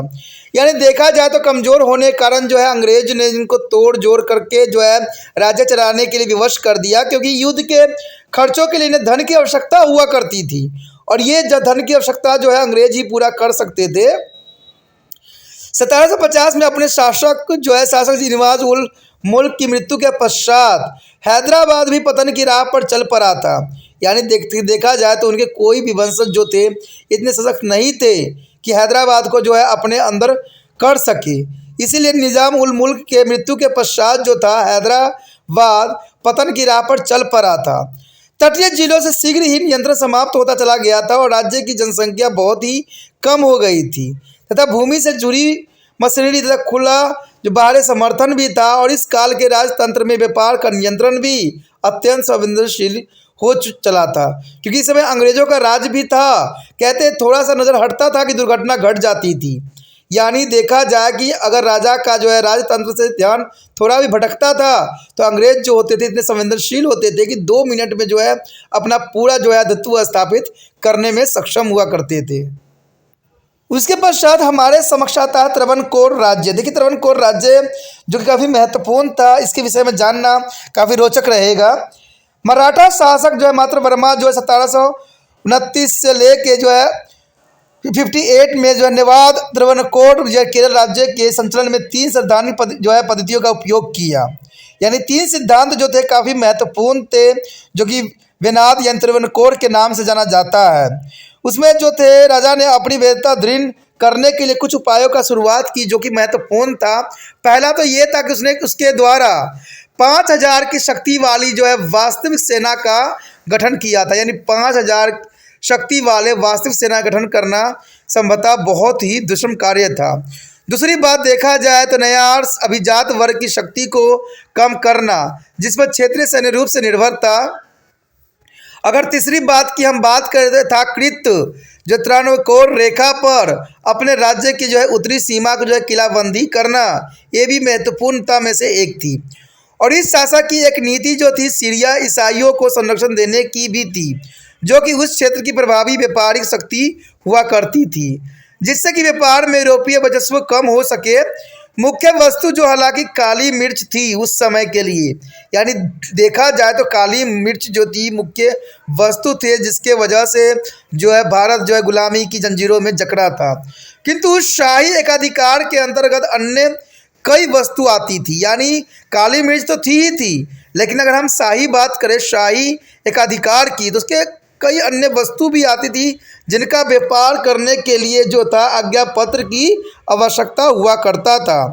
अमरतल्ला के उत्तराधिकारी राम वर्मा ने अपने शासनकाल में, जिसका शासनकाल 1700 यानी 1758 से 98 में थी, ये नीति व्यापक सतह पर चली रही। यानी काफ़ी समय तक जो है राम वर्मा ने जो है शासन किया और उसके उत्तराधिकारियों ने किया, जो कि अपने राज्य के नए उभरते प्रतिद्वंदी से रक्षा करने में सक्षम रहा तथा वो खतरनाक पद्धति तथा मशहूर राज्य हुआ करता था, जो कि काफ़ी महत्ता को दर्शाता है यहाँ पे। उसके पश्चात अगर हम बात करें मसूर का उदय, यानी मसूर का उदय किस प्रकार हुआ, तो ये हमारे लिए काफ़ी दिलचस्प बात रहेगी इसके मसूर का उदय के बारे में। कहते वलिदियार वंश के शासकों यथा कथिरावा नरसराराजा तथा चिक्का देवा राजा के अंतर्गत मैसूर एक महत्वपूर्ण राज्य बनकर उभरा। हालांकि मैसूर एक भूमि से जुड़ा राज्य था, इसलिए व्यापार पर भी निर्भर था, क्योंकि उसके सैन्य आपूर्ति भारत की पूर्वी बंदरगाहों के तट से आती थी। क्योंकि ये सभी बंदरगाह अंग्रेज ईस्ट इंडिया कंपनी के अधीन हुआ करते थे, अंततः मैसूर के संवेदनशील बढ़ती गई और 1760 ईस्वी में स्थिति में परिवर्तन के प्रयास भी किए गए। विस्थापित मुल्क के एक जुझारू योद्धा हैदर अली ने एक शक्तिशाली ताकत प्राप्त कर ली और वदियार के शक्तिहीन कर तथा शक्तिशाली काले मंत्री परिवार को हटाकर सत्ता हासिल कर लिया था। और पहले हैदर तथा उसके बाद उसके पुत्र टीपू सुल्तान ने 1782 के बाद मैसूर को संगठित कर तो भारतीय प्रदीपों के दोनों तट तक पहुंचाने वाला राजा बन गया। यानी देखा जाए तो यहाँ पर हैदर तथा उसके पुत्र टीपू सुल्तान का अपना बहुत ही काफ़ी महत्वपूर्ण स्थान रखता है मैसूर का आगे बढ़ाने में। कोरबा उच्च भूमि कुग और राज्य के निवासी की तुलना में वो अपेक्षाकृत सफल थे। कहते तटीय कर्नाटक तथा उत्तरी केरल उसकी तलवार के अधीन हो गया था और इसमें टीपू सुल्तान को अपनी शर्तों पर मध्य पूर्व के साथ कूटनीति तथा व्यावसायिक रिश्ते स्थापित करने में काफ़ी मदद मिला था। और अपने पिता की तुलना में टीपू की महत्वाकांक्षा ऊंची थी और इसकी आकांक्षाएं थी बहुत उज्जवल थी तथा उसने पहले से ही फैली मुगल सर्वोच्चता की छाया से बाहर निकलने का सफल प्रयत्न भी किया, जैसे कि पहले चर्चा किया जा चुका है। किंतु हैदर अली एवं टीपू की समस्या आंतरिक सम्मति बनाने में असमर्थता रही। यानी देखा जाए तो हैदर अली और टीपू की समस्या आपसी में मतभेद थी, असमर्थता रही। सैन्य तथा राष्ट्र संबंधी दक्षता के लिए विस्थापित तथा किराए के सैनिक पर उनकी निर्भरता बहुत अधिक हो गई थी तथा वो पॉलीगार स्थानीय चोरों से हमेशा ही टक्कर लिया करते थे। यानी देखा जाए तो स्थानीय चोर से हमेशा ये लोग टक्कर लिया करते थे। और 1770 तक मैसूर के सामने ईस्ट इंडिया कंपनी जैसे विकट सैन्य विरोध को सहन करना पड़ा।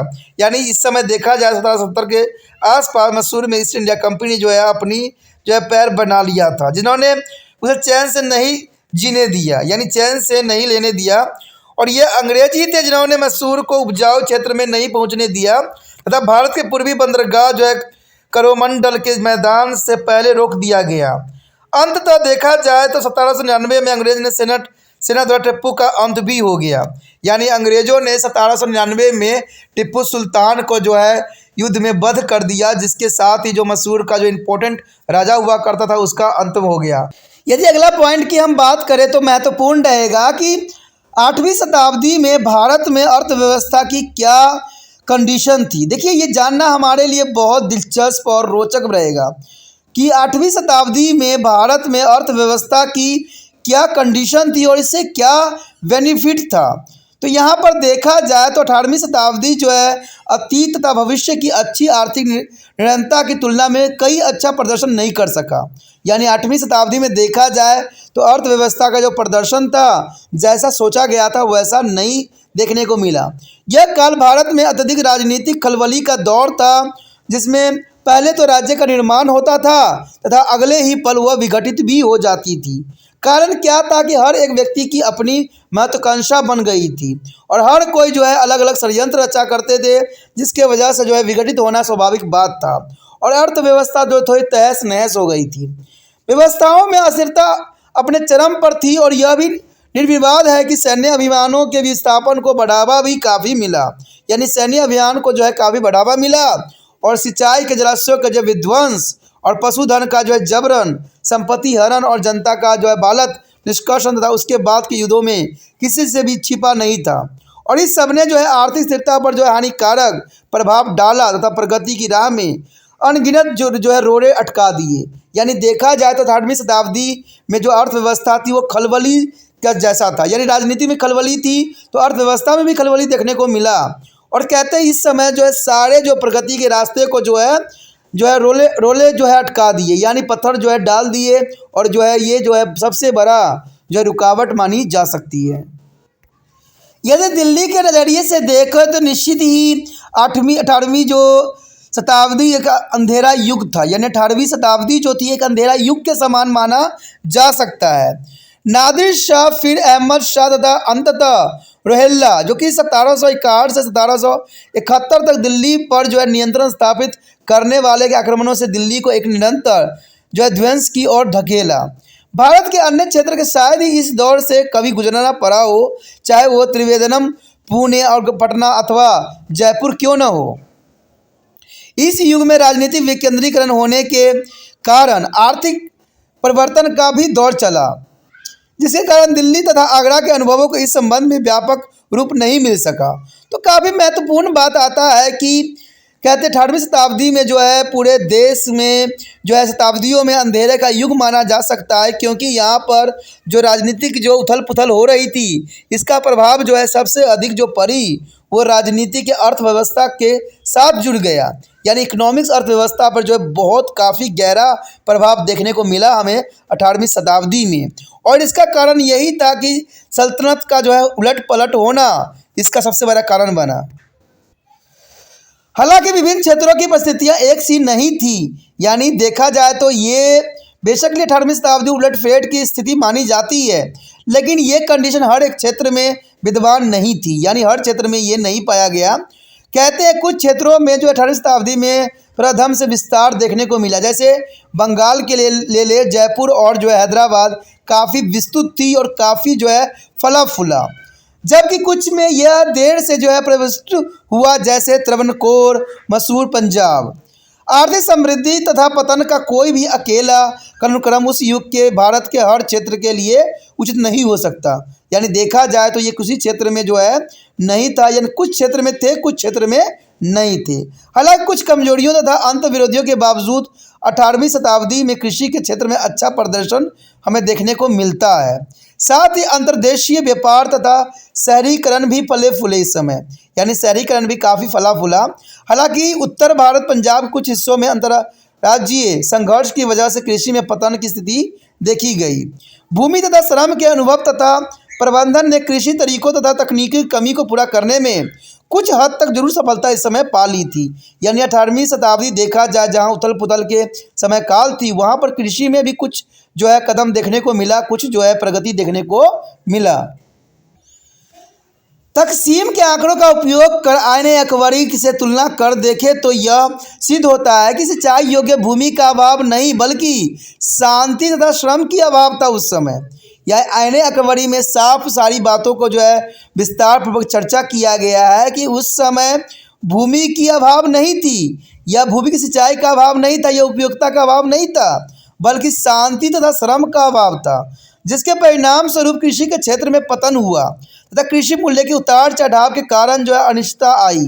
इसी समय मूल्य व वृद्धि ने किसानों का लाभ पहुंचाया, परंतु यह लाभ सामान्य रूप से नहीं हुआ, क्योंकि कृषक समाज बटा हुआ था, यानी कृषक समाज जो था इस समय बट गया था, और राज्य ने कृषि के उत्पादों को जो है शुल्क लिए, जबकि गांव खर्चीले विनिमय के व्यापक तंत्र से जुड़े हुए थे।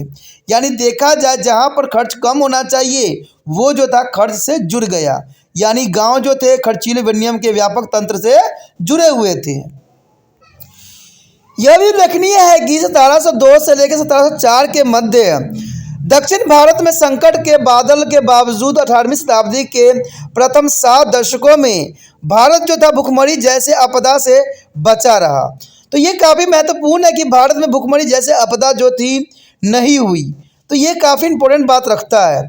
सन 1770 के बंगाल का भयंकर अकाल, जिसमें लगभग आधी जनसंख्या को अपने जो है प्राण गंवाने पड़े। देखिए 1770 के दशक में जो बंगाल का भयंकर अकाल पड़ा था उससे आप अनभिक्त जरूर हुए होंगे। कहते हैं आधी जनसंख्या को अपने जो है आगोश में ले लिया था, और उपनिवेशिक विजय के तुरंत बाद पड़ा, यानी जब उपनिवेशिक विजय हुई उसके पश्चात ही यह काल पड़ा।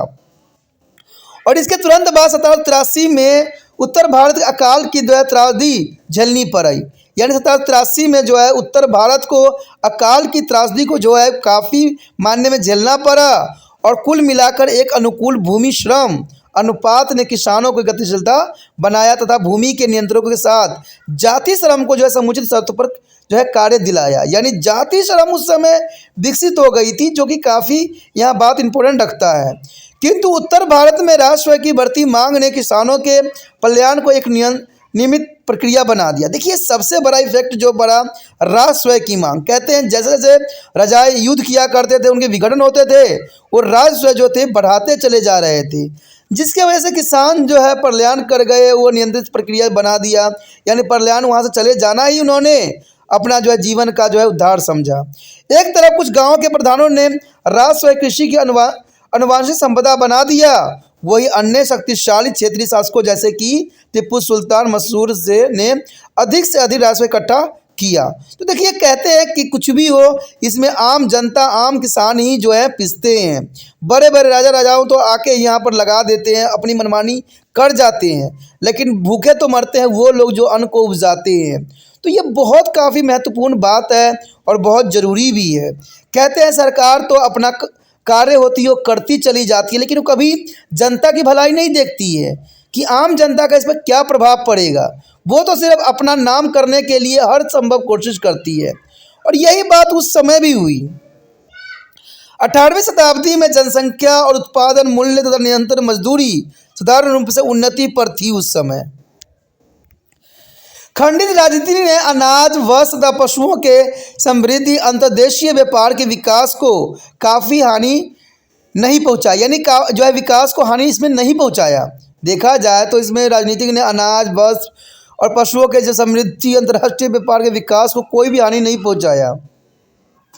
व्यवसायी व्यापारी संस्थाएं वस्तुओं के परिवर्तन तथा ऋण को जो है बीमा सेवाओं के प्रबंधन से जो है निरीक्षण में राजनीतिक मोर्चाबंदी से आगे निकल गई।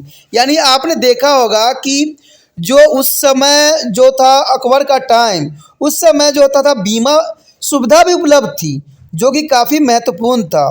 कहते पूर्व औपनिवेशिक युग में कलाकार मुख्यतः जुलाहों के पास मध्यस्थ सामाजिक समूह तथा राज्य की ओर से अप्रभावी बढ़ती मांग के द्वारा, यानी बढ़ती मांग के द्वारा अपने जीवन यापन करने के लिए अत्यधिक मौके थे।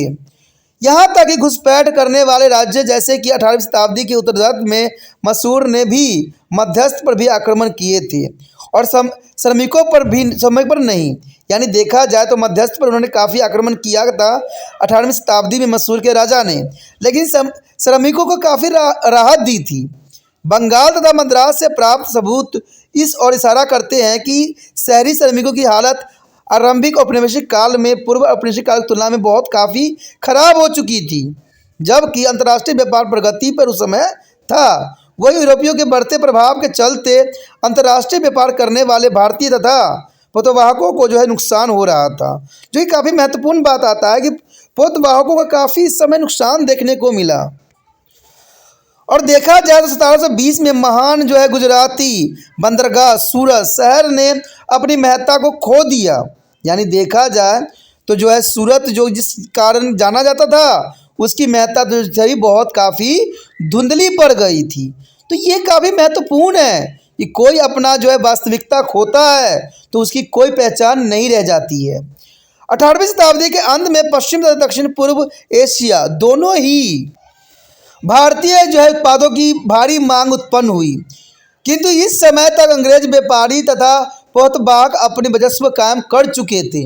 यानी देखा जाए तो इस समय दो ही की जो है वर्चस्व था, एक अंग्रेज व्यापारियों का और एक पोतवाहक अपना वर्चस्व कायम कर चुके थे। अंततः भारतीयों को व्यापारी कहानी के साथ अंग्रेजों को अत्यधिक लाभ पहुंचाने लग गया था। काफ़ी महत्वपूर्ण बात यहाँ रहती है कि दो चीज़ों जो कहते हैं हर कोई जो है अपना वर्चस्व ही पूरा करने के फिराक में रहता है। एक तरफ देखा जाए तो पुराने व्यावसायिक केंद्र जैसे सूरत, मछलीपट्टनम तथा ढाका नीचे की ओर अग्रसर होते, तो वहीं मुंबई जो है मद्रास तथा कलकत्ते जैसे उपनिवेशिक बंदरगाह वाले शहर चमक बिखरने लगे थे। किंतु उभरती हुई क्षेत्रीय राजनीति जैसे लखनऊ, हैदराबाद तथा विभिन्न मराठा शक्तियों के शहर और पट्टनम ने दिल्ली और जो है आगरा के पतन के असर को समाप्त ही कर दिया था। और 18वीं शताब्दी में शहरीकरण का जो है अनुपात पिछले 100 वर्षों में स्पष्ट रूप से बढ़ता ही चला जा रहा था। यानी 18वीं शताब्दी में शहरीकरण जो था अपनी चरम सीमा पर आने को जो है उत्कृष्ट था। शहरी केंद्र में शासन तथा व्यापारियों के मध्य संबंधित सत्ता का संतुलन बदल सा गया था। और देखा जाए तो ये जो कुछ उदाहरण भी ये व्यावसायिक और वर्णित प्रभावशाली शक्ति राज्य सत्ता का झूठा दावा कर रही थी। तो ये काफ़ी महत्वपूर्ण है कि जो उदाहरण भी दी जा रही थी वो सिर्फ झूठा वादा के रूप में दी जा रही थी। तो इस बात को आप समझ सकती हो। बहुत से कारणों से ही प्रतीत होता है कि 18वीं शताब्दी के मध्य में आर्थिक क्षेत्र में उल्लेखनीय परिवर्तन देखने को मिला। उदाहरण के लिए जब अंग्रेजी ईस्ट इंडिया कंपनी ने बंगाल सूबे के राजस्व पर अधिकार स्थापित किया तो धन का जो है प्रभाव बहुत बुरी तरह से प्रभावित हुआ। तो समझ सकते हो यहाँ पर बात कि जब 18वीं शताब्दी में अंग्रेजी ईस्ट इंडिया कंपनी ने अपना सूबे पर राजस्व अधिकार प्राप्त किया तो कहते हैं इसके बुरी तरह से जो है धन का जो है प्रभाव को प्रभावित किया, इसमें कोई दो राय नहीं है। पहले जो था बंगाल अपनी निर्यात के बदले सोना और चांदी पाता था, किंतु यह तरीका ज़्यादा न चल सका। यानी पहले देखा जाए तो निर्यात के बदले में सोना चांदी जो है बंगाल पाया करता था, लेकिन ये ज़्यादा दिन चल नहीं सका। 18वीं शताब्दी के अंतिम हिस्सों में किसान नकदी फसलें जैसे कि नील तथा अफीम की खेती करने को बाध्य हुए। तो ये आपको पता भी होगा कि 18वीं शताब्दी के अंतिम हिस्सों में किसान नकदी फसल जैसे कि नील और अफीम की खेती करने के लिए बाध्य हुए। कारण क्या था कि ब्रिटिश में जो थे नील जो थी बहुत कम मात्रा में उपलब्ध थी, तो वो भारत से जो है लोगों को धोखा देने के चक्कर में जो है उन्होंने जो यहाँ पर नील की खेती का जो है शुरू गणेश किया, यानी श्री गणेश जो है इन्होंने नील की खेती किया। तो आपको चंपारण की घटना याद होगी जहाँ पर महात्मा गांधी ने पहला सत्याग्रह चलाया था, वो भी नील की खेती के ऊपर। तो इसमें कोई दो राय नहीं है। तो और अफीम की खेती भी जो है इस समय काफ़ी मात्रा में किए जाने लग गया था, इसलिए अन्न की फसल की उत्पादन का बुरा प्रभाव डाला। तो जनरल सी बात है, जहाँ नील की खेती और अफीम की खेती होगी वहाँ पर फसल का उत्पादन कहाँ संभव होगा। कहा जाता है कि नील की खेती जिस भूमि पे होती है वो भूमि बंजर हो जाती है, यानी वो कृषि योग्य नहीं रह पाती है। तो ये बहुत काफ़ी इंपॉर्टेंट बात आती है। तो जनरल सी बात है कि अन्न की फसल के उत्पादन का जो है बुरा प्रभाव जरूर देखने को हमें मिलेगा। किंतु 18वीं शताब्दी के उत्तरार्ध के 1750 से पूर्व के काल से भिन्न बनने वाले एक और कारण है, वो है युद्ध का बदलता स्वरूप। देखिए युद्ध भी करने का तरीका जो था इस समय में बदल चुका था। 1750 के बाद की अवधि में युद्ध में नागरिक जो है जान माल क्षति तथा आर्थिक उत्पादन क्षति पहले की तुलना में अधिक होने लगा। क्यों? क्योंकि ये लोग जितने भी युद्ध करने लगे वो आधुनिक युद्ध करने लगे। कहते पुराने समय में तलवार से हुआ करता था, कोई इतना इफेक्ट नहीं पड़ता था किसी भी खेत और ज़मीन जायदाद को, लेकिन जब इन्होंने तोपों का इस्तेमाल करने लग गए तो कहते हैं ये जान माल के साथ साथ जो है कृषि क्षेत्र को भी जो है बेकार कर देती थी। तो काफ़ी ये इंपॉर्टेंट बात रखता है यहाँ पर, यानी आर्थिक उत्पादन की क्षति पहले की तुलना में अधिक होने लग गई थी। और इसी समय युद्ध ने नई तकनीकी का उपयोग ने इसे और भी अधिक खर्चीला कार्य बना दिया। तो कहते हैं तोपों का इस्तेमाल करना खर्चीला कार्य और दूसरा कार्य तो था ही था। व्यापक स्तर पर अग्नेय अस्त्र का उपयोग, किराए के सैनिक का उपयोग तथा जो है स्थापित सेना का रखरखाव, इन सभी के बहुत हानिकारक प्रभाव देखने को मिला। कहते उस समय अंग्रेज से जो है सिपाही भी लिया जाया करता था उधार में, और कहते अग्नि यंत्र का उपयोग करना ये कई मायने में जो था बहुत ही घातक और बहुत ही प्रभावकारी था। तो ये काफ़ी महत्वपूर्ण बात आता है इस समय के दौरान इकोनॉमिक्स पे जो पड़ा प्रभाव वो काफ़ी घातक था। यहाँ पर देखा जाए तो हमारा जो है अत्यंत महत्वपूर्ण टॉपिक आया है सामाजिक संदर्भ। देखिए दोस्तों, सामाजिक संदर्भ जो है 18वीं शताब्दी के अंतर्गत है कि 18वीं शताब्दी में सामाजिक जीवन किस प्रकार थी और 18वीं शताब्दी में सामाजिक का क्या ढांचा था। 18वीं शताब्दी में कौन कौन से धर्म जो थे अपनी चरम सीमा पे थे और जो है कौन कौन से धर्म कितने भागों में विभक्त थे। तो ये सारी बातों पे जो है यहाँ पर हम विस्तार से चर्चा करने की कोशिश करेंगे और जानने की कोशिश करेंगे कि उस समय जो है 18वीं शताब्दी के अंतर्गत जो है सामाजिक संदर्भ किस प्रकार की थी और उनका जीवन किस प्रकार के जो है व्यतीत किया करते थे। तो काफ़ी रोचक रहने वाला है टॉपिक हमारे लिए। कहते हैं 18वीं शताब्दी में सामाजिक जीवन अपनी पुरानी परिपाटी की ही तरह कायम थी, यानी कोई चेंजेस इसमें देखने को नहीं मिला। पुरानी परिपाटी यानी पुराने रूल रेगुलेशन के अंतर्गत ही सामाजिक जीवन हुआ करता था। सामाजिक संस्कृति एकता की कुछ विशेषताओं के अतिरिक्त पूरे वर्ष में सामाजिक ढांचों में समानताएं नहीं थी, यानी सामाजिक जो है ढांचे उसमें समानताएं नहीं थी। देखा जाए तो समाज धर्म क्षेत्र जाति भाषा वर्ग और जनजातियों के आधार पर विभिन्न श्रेणियों में बटा हुआ था। देखा जाए तो सिर्फ धर्म पे नहीं बटे हुए थे या जाति पे नहीं बटे हुए थे, समाज धर्म क्षेत्र जाति भाषा वर्ग जनजातियों के आधार पर जो थे ये सारे श्रेणी अलग अलग भागों में विभक्त थे। हिंदू हजारों जातियों के आधार पर विभाजित थी। देखिए अब बहुत बड़ी बात आती है कि हिंदू एक वर्ग नहीं होते, हिंदू का हजारों जातियों के जो आधार पर विभाजित थे। किसी भी व्यक्ति की जाति जन्म से उसके वंश के अनुसार निर्धारित होती है। ये तो हमें भी पता है कि ये जो होता है आपका प्रदंत होता है, यानी जो चीज़ें हमें जन्मजात प्राप्त होती है उसे प्रदंत कहते हैं, और जो हम जीवन में अचीवमेंट करके प्राप्त करते हैं उसे अर्जित कहते हैं। ठीक है, जो बच्चे सोशियोलॉजी लेते हैं उनको इस बात का जो है शब्दों का जरूर इसका आभास जरूर होगा। तो इसी में यही बात बताया गया है कि किसी भी व्यक्ति की जाति जन्म से उसके वंश के अनुसार निर्धारित होती है, और अंतरजातीय खान पान और अंतरजातीय विवाह जो प्रतिबंधित थे, यानी देखा जाए तो 18वीं शताब्दी में अंतरजातीय खान पान यानी एक ही जाति के व्यक्ति आपस में खान पान रख सकते थे, यानी दो अलग अलग जाति जो थी आपस में खान पान नहीं रख सकती थी, ये प्रतिबंधित थी। साथ में विवाह जो होता था अपने ही जाति में होती थी। ठीक है, अंतरजातीय विवाह प्रतिबंधित थे, यानी दूसरे जाति से विवाह करना गलत माना जाता था और उसको जो है समाज बहिष्कृत कर देती थी, यानी समाज जो है उसको जो है बाहर निकाल देती थी। और इवन कई घटनाओं में तो ये भी देखने को मिला है कि उसको जो है मौत के घाट भी लड़का लड़की को उतार दिया जाता था ऐसे कंडीशन में। तो वो उस समय की स्थिति थी, लेकिन आज हम आधुनिक युग में यहाँ पर हर चीज़ में जो है बदलाव देखने को मिल रहा है। लेकिन परंपरा के अनुसार जाति क्रम में निर्धारित होती थी, किंतु 18वीं शताब्दी तक आते आते कुछ हद तक सामाजिक तथा व्यावसायिक गतिविधियों का अनुसरण किए जाने लग गया था। यानी देखा जाए तो कुछ हद तक जो है सामाजिक और व्यावसायिक गतिशीलता का जो है अनुसरण किया जाने लगा 18वीं शताब्दी के अंत आते आते। उदाहरण के लिए ब्राह्मणों ने विभिन्न नए क्षेत्रों में पांव पसारना आरंभ कर दिया, यानी ब्राह्मण सिर्फ पूजा पाठ पे ही ध्यान नहीं देते थे, और भी कार्य पे जो है इनका जो है पांव बढ़ने लगा था, और विभिन्न व्यवसायिक गतिविधियां भी आरंभ कर दिया था। तो ये बहुत बड़ी इंपॉर्टेंट बात आती है कि ब्राह्मण सिर्फ अपने पूजा पाठ पे आश्रित नहीं थे, वो और भी जो है कार्य और एक्टिविटी जो है करना स्टार्ट कर दिए थे 18वीं शताब्दी के आते आते। यदि हम बात करें यहाँ पर मुस्लिम भी नस्ल जाति जनजाति तथा समाज स्तर के मुद्दे से अछूते नहीं रहे, यानी इसका प्रभाव सिर्फ हिंदू पर देखने को नहीं मिला, ये मुस्लिम धर्म पर भी देखने को मिला कि वो नस्ल जाति जनजाति और समाज स्तर के मुद्दे से वो अलग नहीं थे, वो भी इन्हीं चीज़ों में जो है लिप्त हुआ करते थे। अगर देखा जाए तो मुस्लिम धर्म जो था दो भागों में विभक्त थे, एक मुस्लिम धर्म को सिया कहते थे और एक को जो है सुन्नी में गंभीर धार्मिक मतभेद थे, यानी दोनों सिया और सुन्नी में काफ़ी धार्मिक मतभेद थे, हर का जो है अपना विचारधारा था। तो इसी वजह से जो है इस सिया सुन्नी में विभक्त हो गए और दोनों का मतभेद अलग अलग था।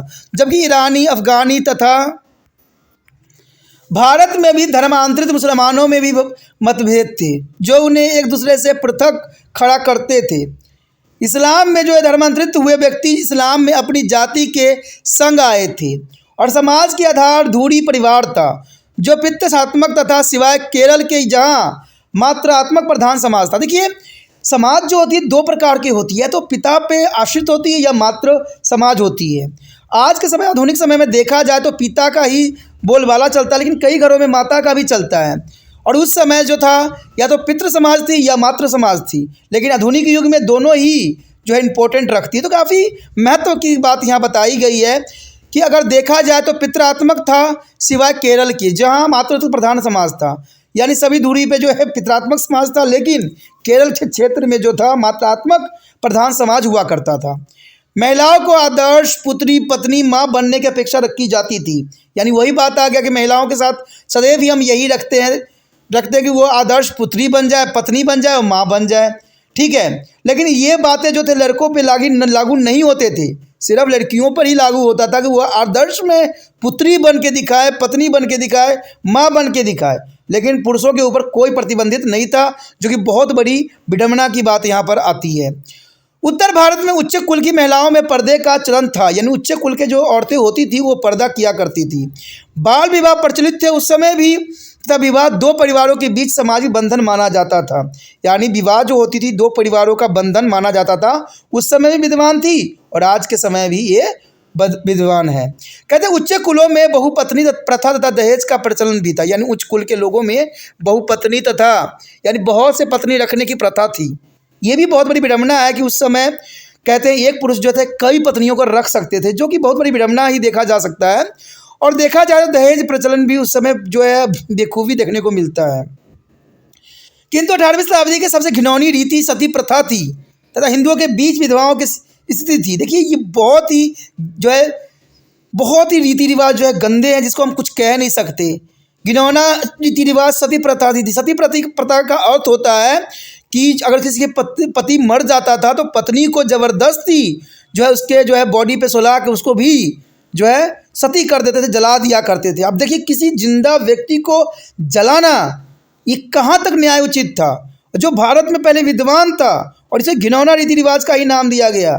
लेकिन कहते हैं जब राजा राम मोहन राय आए, उन्होंने समाज को जाना समझा, तो उन्होंने लाल विलियम बैटरी से अनुरोध करके जो है सती प्रथा पर बैन लगवा दिया। तो चलिए अच्छी बात थी, कहते हैं दूर से आए लेकिन दुरुस्त आए। राजा राम मोहन राय के जो है प्रयत्नों से जो है विलियम लाल बैटरी ने जो है इस पर जो है प्रतिबंध लगा दिया, जो कि बहुत काफ़ी ज़रूरी भी था।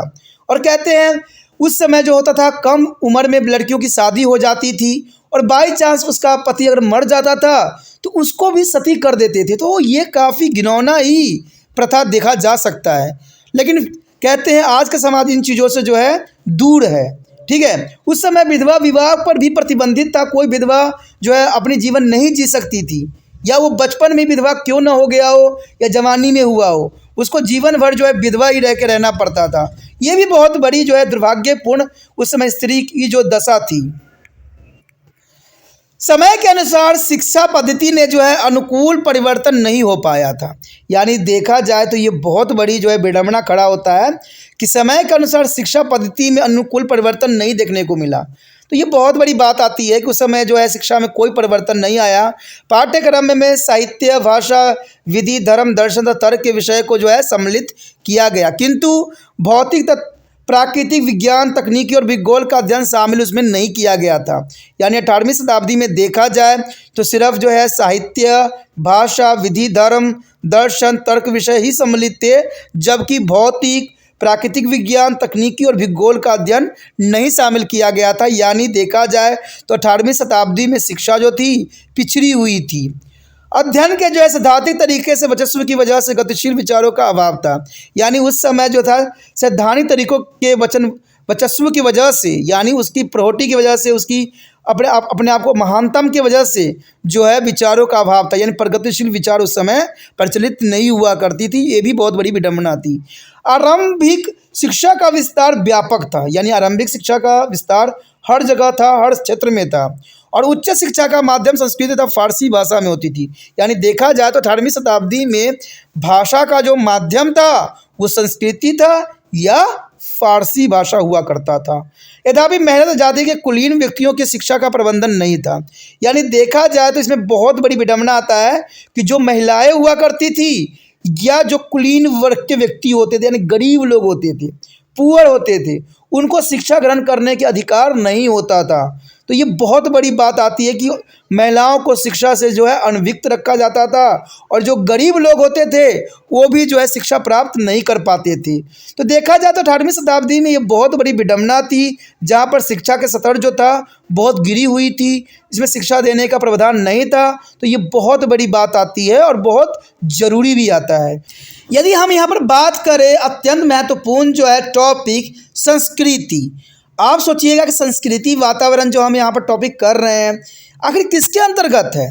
तो मैं आपको साफ बता दूं कि ये जो हम संस्कृति वातावरण कर रहे हैं 18वीं शताब्दी के अंतर्गत कर रहे हैं कि 18वीं शताब्दी में संस्कृति वातावरण किस प्रकार की रही होगी, और वहाँ पर कौन चीज़ों का जो है महत्व था, और किस चीज़ों पर जो लोगों का जो है अधिक फोकस हुआ करती थी। तो ये सब 18वीं शताब्दी के अंतर्गत है कि 18वीं शताब्दी में वातावरण किस प्रकार का बना हुआ था। तो ये काफ़ी महत्वपूर्ण बात रखता है। अगर सामान्य तक देखा जाए कि संस्कृति वातावरण क्या था, तो सामान्य तौर पर यह माना गया है कि 18वीं शताब्दी में जो है भौतिक जीवन में सामान्य पतन हुआ था। यानी भौतिक जीवन में बहुत से जो यहाँ पर जो है पतन देखने को मिला इसमें 18वीं शताब्दी में, और इस समय का संस्कृति जीवन भी छिन्न भिन्न हो गया था। यानी संस्कृति जीवन जो है लोगों का बिल्कुल ही तहस नहस हो गया था। हालांकि 8वीं शताब्दी के इस चित्रण के कुछ ही औचित्य है, यानी कुछ ही बातें इसमें सच्चाई दिखती है, सभी बात सच्चाई के योग्य नहीं है। लेकिन दिल्ली जिसकी आर्थिक व्यवस्था जो डमाडोल हुई थी में भी उस समय जो है महान कवि, दार्शनिक तथा विचारक भी हुए। शाह वलीउल्लाह से लेकर मीर तक यानी सबके सब जो थे 18वीं शताब्दी के अंतर्गत ही जो है अपना जीवन यापन किए थे। कहते जो जो क्षेत्रीय राजा दरबारों का महत्व बढ़ा, उन्होंने जो है समृद्धि संस्कृति, चाहे वह संगीत हो या कला या साहित्य हो, को संरक्षण देने के प्रति अपनी रुचि भी जताई गई। यह हमें विभिन्न केंद्रों पर अलग अलग शैलियों में प्राप्त होती है, यानी देखा जाए तो ये अलग अलग केंद्रों पे अलग अलग शैलियों में जो है अपना अस्तित्व बनाए रखे हैं। अवध से जो है बीकानेर तक तथा लाहौर से तंजौर तक कोई भी व्यक्ति संस्कृति के अस्तित्व के दरबारी परंपराओं को देख सकता है। यानी देखा जाए चाहे कहते हैं चाहे बीकानेर हो चाहे लाहौर हो से तंजौर तक, कहते हैं इसकी जो है संस्कृति की अस्तित्व को जो है आप बेखूबी जो है देख सकते हो। संस्कृति परंपराओं के संगम का सर्वाधिक उत्कृष्ट उदाहरण मराठा शासित तंजौर था, जहां तमिल, तेलुगु संस्कृति तथा मराठी भाषा में साहित्यिक रचना हुई, जबकि कुछ मराठा शासकों ने प्रत्यक्ष भूमिका भी निभाई इसके अंतर्गत। और इसी प्रकार जो 18वीं शताब्दी में ही तंजौर में संगीत का विकास भी हुआ, जिसे आज भारतीय शास्त्रीय संगीत की कर्नाटक परंपरा बोलती हैं। यानी देखा जाए तो 18वीं शताब्दी में तंजौर में संगीत का विकास हुआ, जिसे आज भारतीय शास्त्रीय संगीत का कर्नाटक परंपरा बोलते हैं। यानी हुआ तंजौर में, लेकिन लोगों का विचारधारा था कि यह कर्नाटक परंपरा से जोड़ी गई, जिसे जो है त्यागराज, तुमलो स्वामी दीक्षित तथा श्याम शास्त्री जैसे महान व्यक्तियों ने जो है कव लिपि लिखकर की थी। तो ये इनकी महानता को जो है नकारा नहीं जा सकता और ये इन्होंने काफ़ी महत्वपूर्ण यहाँ पर योगदान दिया। अंत में इस युग में जो है तंजौर ने चित्रकला की भी कुछ विशिष्ट शैलियों का विकास इसी के अंतर्गत भी हुआ और इससे उत्तर के जो है कपड़े रंगने की पुराने परंपराओं के साथ जो है इसको मिश्रित कर दिया गया। देखिए उत्तर में जो कपड़ा रंगने की शैली थी, इस परंपरा के साथ जो है इसको मिक्स कर दिया गया। यह सौंदर्य केवल शुद्ध रूप से जो है श्रेष्ठ संस्कृति तक ही सीमित नहीं रहा। यदि शुरुआत करें तो संगीत तथा रंगमंच की परंपराएं तथा इस काल के साहित्य के विभिन्न रूप जो है विद्याओं को लोक प्रभाव के साथ जो है सम्मिलित भी किया गया। इसी समय लोकप्रिय हिंदू तथा मुसलमानों ने तीर्थ यात्रा तथा लाहौर से संबंधी कई सांस्कृतिक कड़ियों को भी शुरुआत की।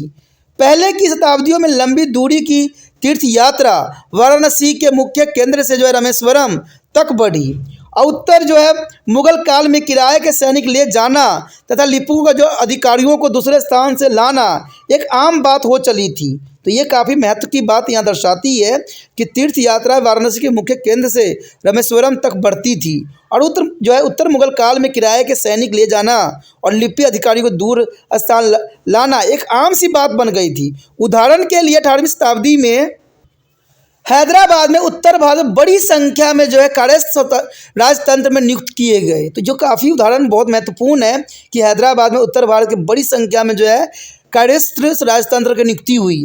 मैसूर में जो है 1720 में वित्तीय कार्यालय जो है महाराष्ट्र के ब्राह्मणों को सौंप दिया गया और प्रतीत होता है कि संगीतीय लेखकों तथा कलाकारों की गतिशीलता भी इसी समय के दौरान काफ़ी प्रचलित हो गई थी। कहते जब भी कोई नई राजनीतिक शक्ति उभरती थी वो जो है प्रतिभाओं और आकर्षित किया करती थी। तो जनरल सी बात है, देखा जाए तो उस समय बहुत से प्रतिभाएं जो है आकर्षित का केंद्र बना और राजनीतिक शक्ति भी उस समय उभर रही जो काफ़ी महत्वपूर्ण था। तो इनकी महत्वता को जो है ठुकराया नहीं जा सकता है। उदाहरण के लिए लाहौर के महाराजा रणजीत सिंह, यानी देखा जाए तो लाहौर के महाराणा रणजीत सिंह जो थे पूरे पंजाब के सूबे को जीत के उन्होंने जो है अपनी महानता का परिचय दिया था। लेकिन उनके जो है वंशों को द्वारा जो है उनकी सल्तनत को जो है संभालना स्वाभाविक बात नहीं रह गई थी। उच्च श्रेणी का ईरानी साहित्य विकास हुआ। देखा जाए तो इस समय जो था उच्च श्रेणी का ईरानी जो है साहित्य विकास हुआ, किंतु पंजाबी भाषा की कीमत पर नहीं, यानी पंजाबी भाषा की कीमत पर नहीं हुई, ठीक है, लेकिन उच्च श्रेणी का साहित्य जरूर विकास हुआ, लेकिन कोई और भाषा में। इसी समय जो है स्थापित तथा चित्रकला में भी नए विकास देखने को मिलता है। कि सुदूर उत्तर में कांगड़ा में चित्रकला की एक नई शैली का जन्म हुआ जो मुख्यतः वैष्णव विषय वस्तु पर जुड़ी हुई थी। यानी वैष्णव से जुड़ी हुई जो है नई चित्रकला की जो है विकास हुआ।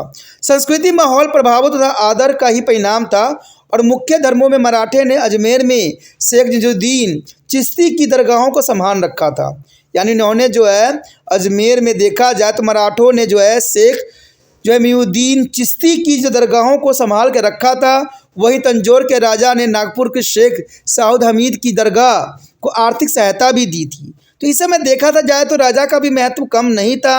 वो हर चीज़ों को जो है आगे बढ़ाने में अपना महत्वपूर्ण योगदान दिया करते थे। कहते मैसूर में टिप्पू सुल्तान ने जो है श्री गरीब मंदिर के वित्तीय मदद भी की तथा मुसलमान बड़े ही प्रसन्नतापूर्वक हिंदुओं के त्योहारों में भाग लेते थे।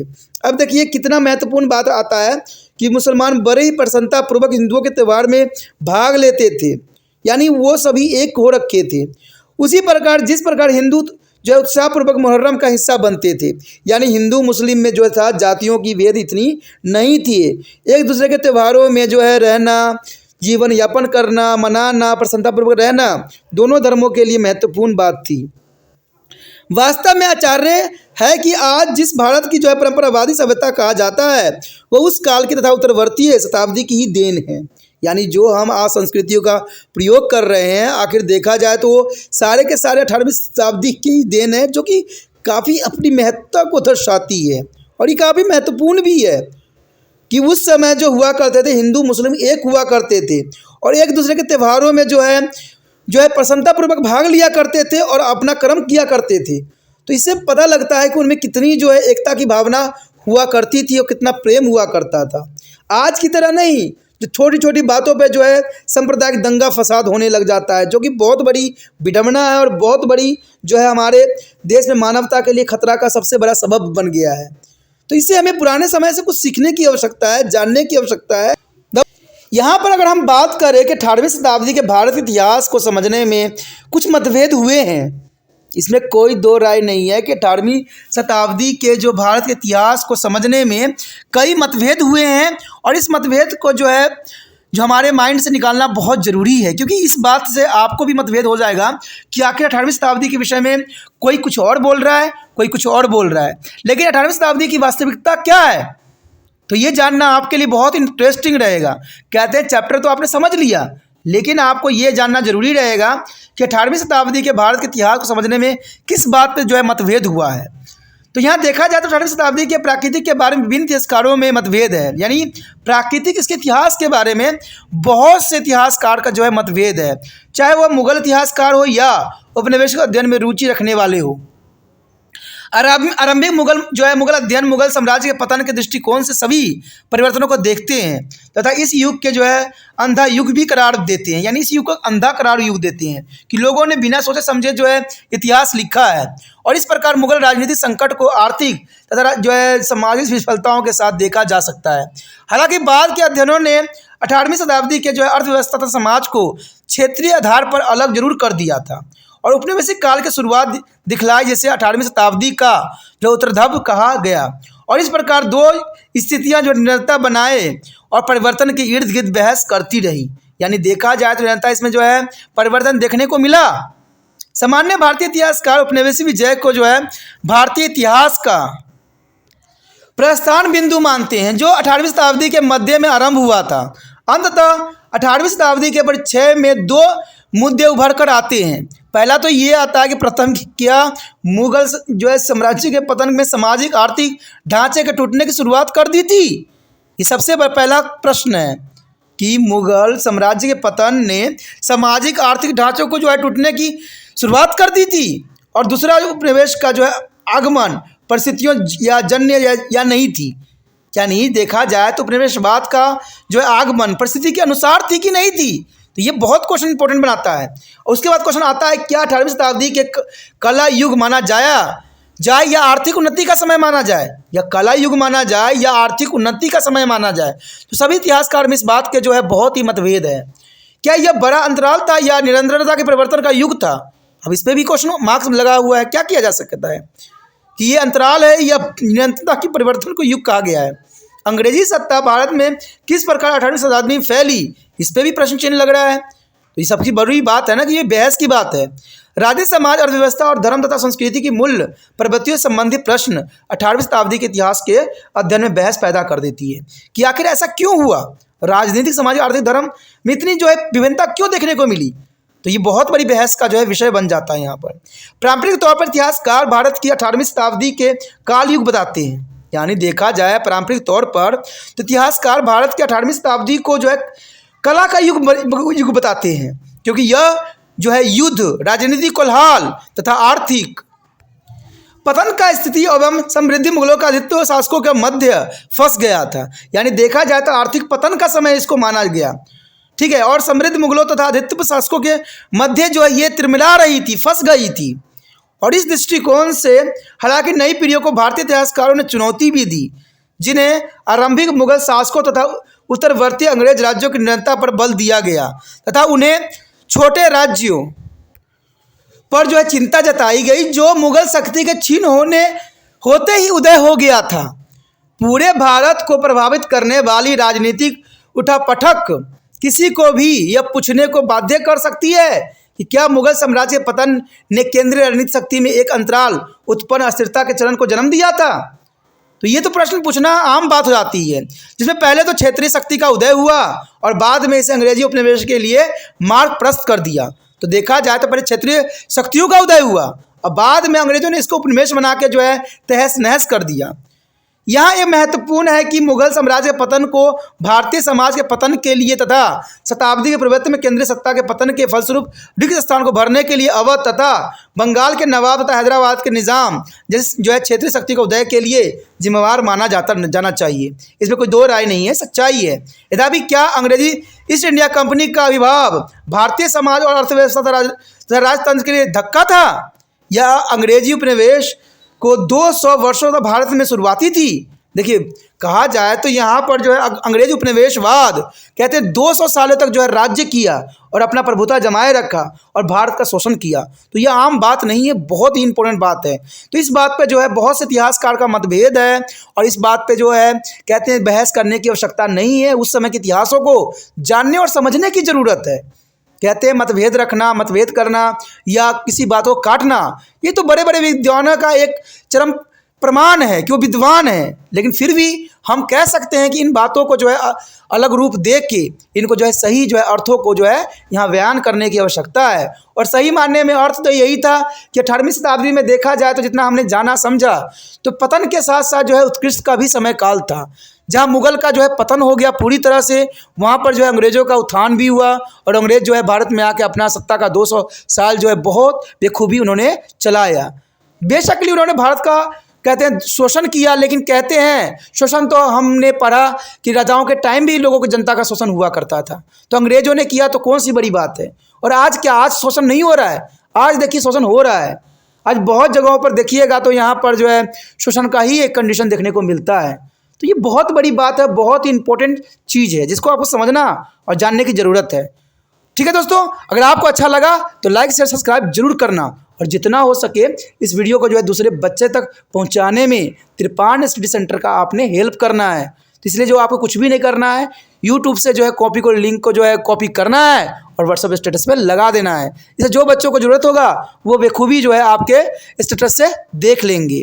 ठीक है, और पहली बार वीडियो देख रहे थे तो चैनल को सब्सक्राइब कर लेना, तभी हम अगले वीडियो में अच्छे से मिलेंगे और अच्छा चैप्टर को करेंगे। ठीक है, सब्सक्राइब करने से भी फायदा होता है कि आपको होम पेज मिलता है जहाँ पर आपको त्रिपाण स्टडी सेंटर द्वारा बनाया गया हर एक वीडियो मिल जाता है जो आपके सिलेबस के अंतर्गत है। ठीक है, जो आपके सिलेबस में आता है उस वीडियो को देखिए, समझिए और अच्छे अंक प्राप्त कीजिए।